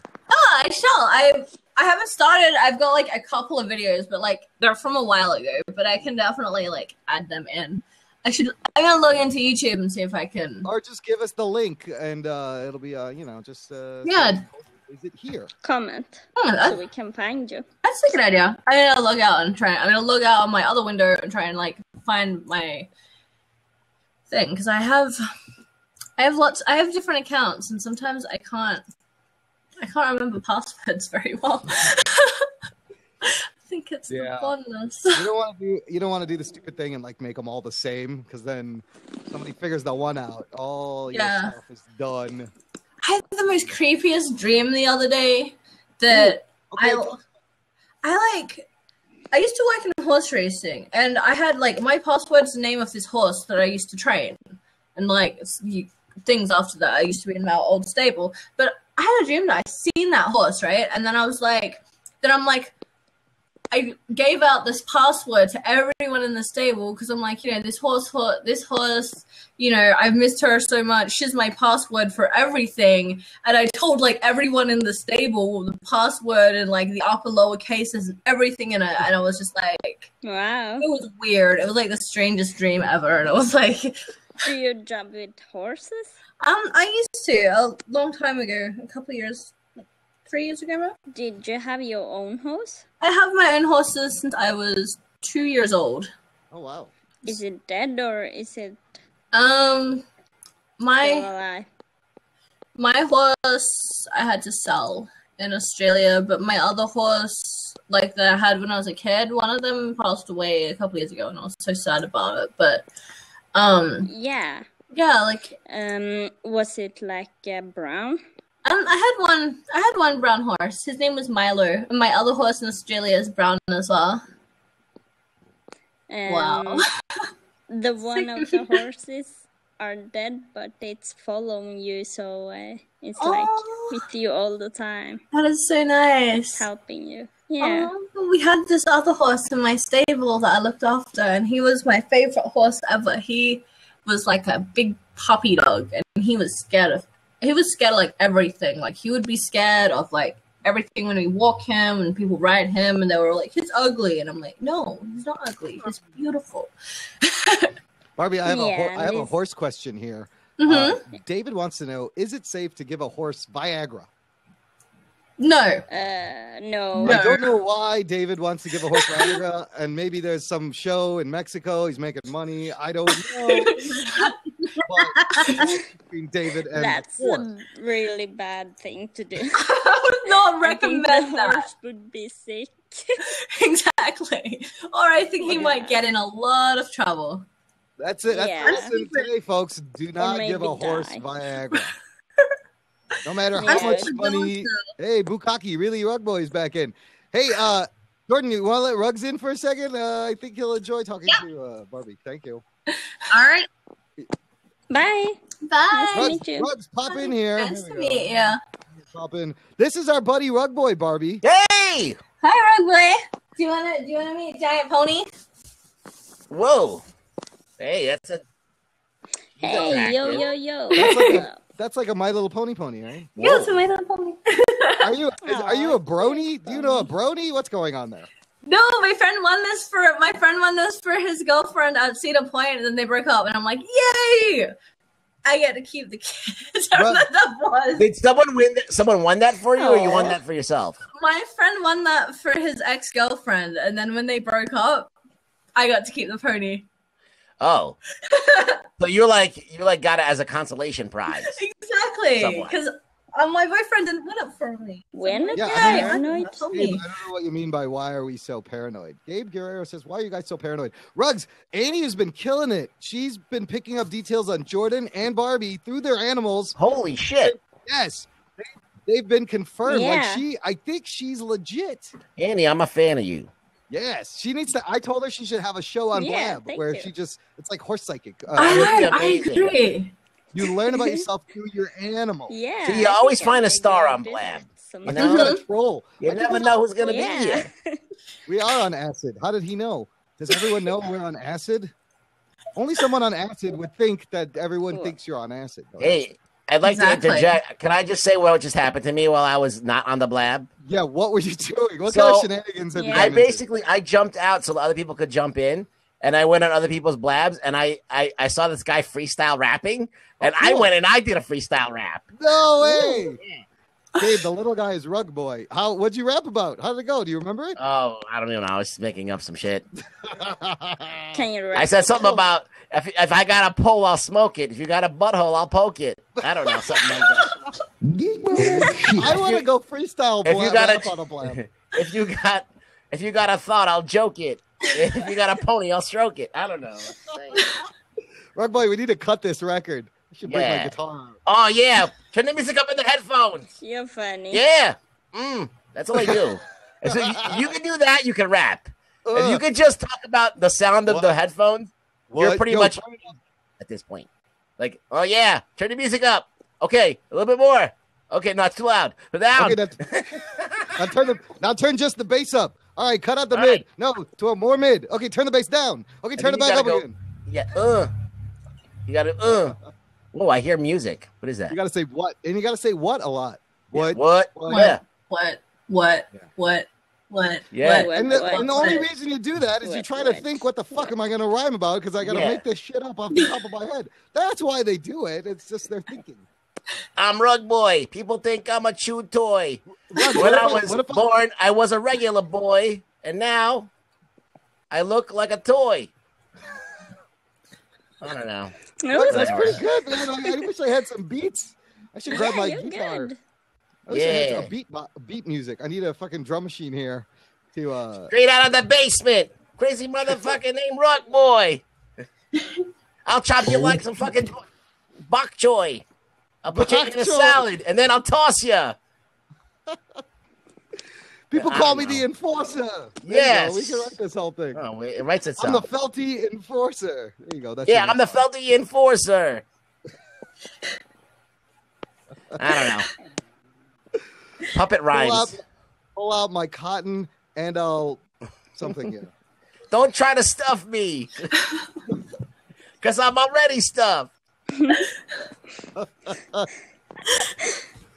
He's full of cotton, people. I His rhymes are got coming from 6 cotton. teeth. But yeah, I don't got beef. I come from the streets. I don't like sweets. I don't know. You better believe. Yeah, I don't know what the hell I'm saying. Okay, we're cutting a Rug Boy album. Seems like Cotton on Sesame Street. We have to cut a Rug Boy hip hop album. That's just... Felty Peen. She wrote, Jordan wrote Felty Peen. I like the word peen. I like That's a peen. good rhyme. Peen is a funny word. Peen. Peen, and everybody knows, and it's not offensive, but everybody knows what you're talking about. And it makes you It's laugh. like a pen with an extra E. It's just peen. too many E's. It's not a pen. It's a peen. How's your peen doing today? Like you could say that on network TV and it wouldn't get, censored. That's perfect. It's a perfect word. Excuse me. Yo, MC Felty Peen. MC Felty. MC Felty Peen. Felty Peen getting real mean all up in my stream is what I believe. Yeah. Oh, we can't rap. I suck. You should be rapping better than me. You're really brown, Imran. So you should at least. I'm brown on the inside and white on the outside. That's how that works. Drop some. The only khaki place on. I'm brown is in my underwear. Oh boy, I really didn't need to hear that. That mental image is gonna stick with me now. Hey, Rex, Barbie's from Australia originally. Really? Where do you live now, Barbs? I live in Michigan at the moment. Whoa.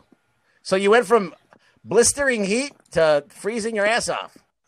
Yeah, and Alaska in the middle. She lived in Alaska too. Wow. I don't know, but Alaska. Okay. I don't know about Idaho. I don't know, but Alaska. All right. Idaho once. She was really bad. And yeah. Wyoming. I'm sorry. I like saying state names in a weird way. Yes. Wyoming. Yeah. Oklahoma. Oklahoma. So what? You're in Michigan? Like near? Are you near Detroit? I'm in Grand Rapids, which is like, yeah, like home of the Grand Rapids Griffins. Exactly. I actually work for the Griffins Ice House. You do? What do you do for them? I teach ice skating. Oh, cool. Whoa. It's really fun. Yeah, she's got a Pittsburgh Penguins hoodie on right now.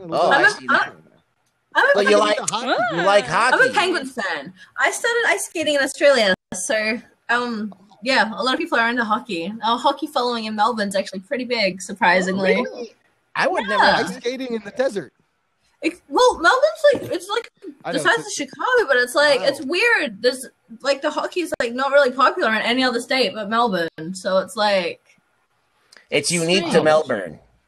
Yeah, exactly. And then here it's like there's less ice skating in Michigan than there is Melbourne, which is weird. I mean, there's like no figure skating here, and it's weird because in Melbourne there's like so much figure skating and so many figure skaters. It's crazy. Michigan Stuck's Ohio State fan here. Joe Mama says, look, we don't got to get into all the college horse shit, but you got the Red Wings, you got the Griffins. I mean, those are two great franchises there. I started going for Penguins years ago, so I'm still going to be a Penguins fan. But I always have to tease all my Red Wings friends whenever we beat them because they're always like, Red Wings are the greatest team ever. And I'm like, no, we beat you. Shut up. So how old a lady are you, Barbie? I'm old. I'm joking. Whoa. I'm 23. How old are you? Yeah. I'm in my 30s. I'm overweight and my back is hurting. Okay, I'm still rhyming. All right. Annie, how old are you, Annie? You can guess. 20. Close to Barbie's age. 22, 23. I'm 24. Okay. I'm soon 25. I'm the oldest motherfucker here then. I'm an old Whoa. That's okay. We can tell because you got a gray beard. Old Balls Imran. Yeah, see, this is one for every. I'm actually 300 years old and I'm an immortal. Yeah, we took him out of a tomb and we said a magic word and he came to life. It's all very comic booky. Yes. So, I'm 5,000 years old. What's your plans for the future, Barbie? Or do you have do you have a day job? I work online. I do affiliate marketing. Affiliate marketing sounds like a lot of fun. It can be stressful, but I don't really have a boss. I don't really have to go to work, so it's like you can make a lot of money sitting at home. So you get to work from home? Yeah, I get to work from home. Sometimes it's boring and lonely, but I don't have to deal with anyone else, so it's like yeah, I get to travel and do whatever. That's like the millennial dream: to work and make money and not deal with anybody's shit. Exactly, and I don't have to wear pants. Whoa. We're gonna have a fucking hordes of millennial or affiliate marketers coming up in the future. Wait, what was that about pants? I don't have sweatpants. I can just wear sweatpants. Like Rugboy's not wearing any pants either. I never wear pants. Just never. I just walk around with no pants on. Just hanging out there. No, I got pants on. See, look. No, see, you got sandals. Yeah. Lovely sandals and running pants. Yeah, who needs to wear shoes? What do you like to geek out about? Like, what are you into? TV shows, movies? What do you like to aside from hockey, obviously? I like to video games and stuff. I like Diablo. I like Guild Wars, but I don't play it as much as I wish I did. I like Call of Duty. She's a gamer, Ruggs. Have you seen hockey? I've heard of it, but I haven't seen it. You should really. It's a good series. I don't really. I don't really watch much TV. Like, it's really weird. I pretty much only watch documentaries. It's almost like she's like a horse whisperer. I think I like. know what you're talking about now. Cool. I think I've seen it before on like Demand or something. I should check it out. Yeah, definitely. Yeah, you should. Barbie, Jordan wants to know if you play any online games. Guild Wars and Diablo, but I don't really play Diablo anymore. But I do play Guild Wars, and if you want to add me, it's Gucci Poochie. Gucci Poochie. Gucci Poochie is a great. Are you into like the esports scene at all? I do play hockey online, but not very often. I don't normally play it like online. Normally, I just like play my boyfriend and his friends at home because it's like. Jordan plays League of Legends and World of Warcraft, and those are all Steam. Legends. This is all Steam, right? Yeah. I don't even have Steam. I used to, but I locked myself out of it. Oh. I have tried, like, my best friend, she had Steam. I tried CSGO once. That's cool. Everybody's on these things. Yeah, definitely. I don't hear you. You don't hear me? I don't Can you hear me now? You. Hello? Hello? Can you hear me? I don't hear. Can you hear me? Can you hear Now I me? can hear you. Yeah, now. She's eating the microphone. I don't think that you should eat that. I'm eating it. Can you hear me? No. Yeah. We're in Barbie's mouth and your ears. Whoa! Yowzers! What about movies, Barbie? What's the last movie you saw? Last movie, I watched the whole Harry Potter series last time, like a couple of. Yeah, but I've seen it. I was like in. What was that? I have been in like the cinema, and then we saw the whole Caribbean movie. Which one was that? Pirates. The Pirates of the Caribbean. I love Pirates of the Caribbean. Like. Yeah, like in 24 Oh, you saw hours. all of them? Oh my god, that would have been all of them. They're making new ones awesome. too. Barbie, Jordan wants to know if you guys, Are Harry they? Potter, have heard of the Good. new schools. Yes, I heard of them today, but I'm not. What is that all about? Are they making They're new Harry they're Potter making, movie? like the new Harry Potter movie, which is before the Harry Potter series. It's like a prequel where the people aren't even in it. They go to the school in America, but the thing is, I've seen it earlier, but I have no idea how to even pronounce the name of the school. It's I have it right here. It's Ilvermorny. Ilvermorny? Of course it is. Ilvermorny. Is that the new Harry Potter Ilvermorny. movie? That's It's cool. the new school in Fantastic Beasts. Yeah, Is that there's where a it's Fantastic Beasts and where to find them. It's going to be referenced in Fantastic Beasts, but there's not really a lot of information about it yet, and I think probably it's because it is going to be in the movie, but there are 3 other schools that they announced, one in Africa, one in Brazil, and another one in Japan, and they have a lot more information about them as well. So in the universe, are these like new schools, or they always existed and people didn't know they were there? Supposedly they all existed, and just, he focused more on like the ones that were more in Europe and stuff. So, but yeah, so she introduced these and some information about them, except for the one in North America. That one has no information on it yet.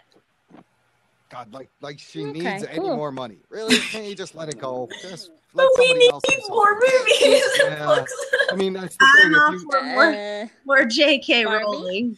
Exactly. She could keep writing books every day, and I would still read them. It's like What house would you be if you were at Hogwarts? I'm a Slytherin, and my boyfriend's a Hufflepuff. I'm a Hufflepuff.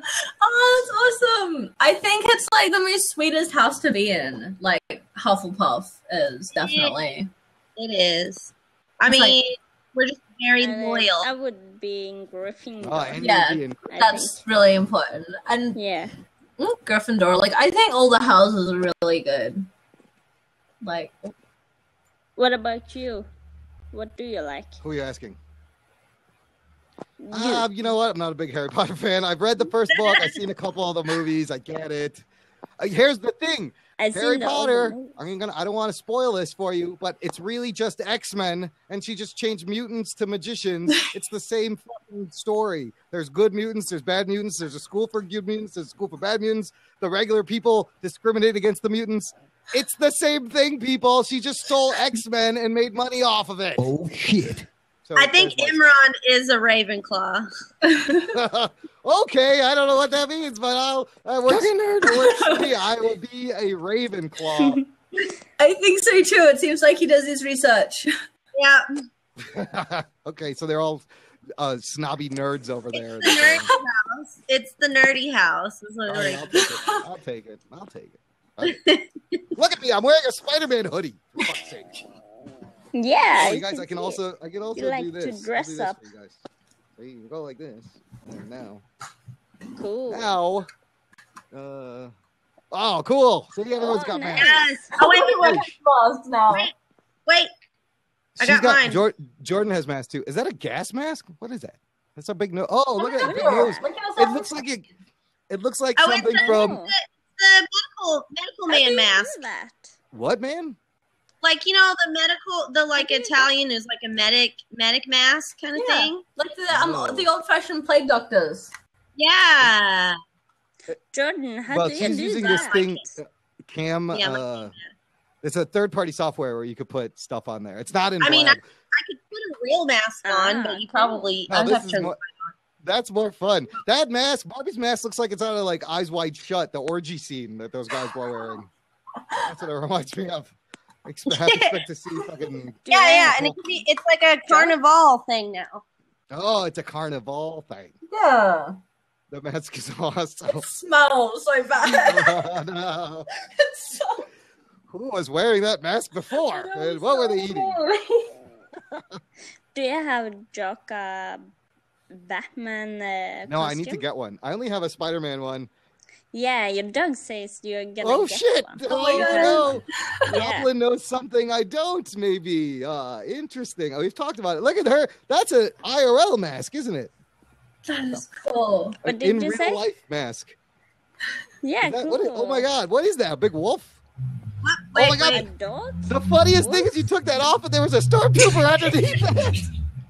That was awesome. You took off the helmet and a stormtrooper was underneath it. That was great.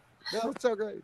Yeah, that was cool. Yeah, this is my Foxy from Five Nights at Freddy's mask. Oh, Five Nights at Freddy's. Yes, I've heard about this game. I was Foxy for Halloween a year ago, and I made that mask. That's awesome. Hey, guys, real quick, I'm just going to close out the blab and stop recording. So thanks for watching, everyone, if you're watching the replay. Yeah, Bye. it was fun.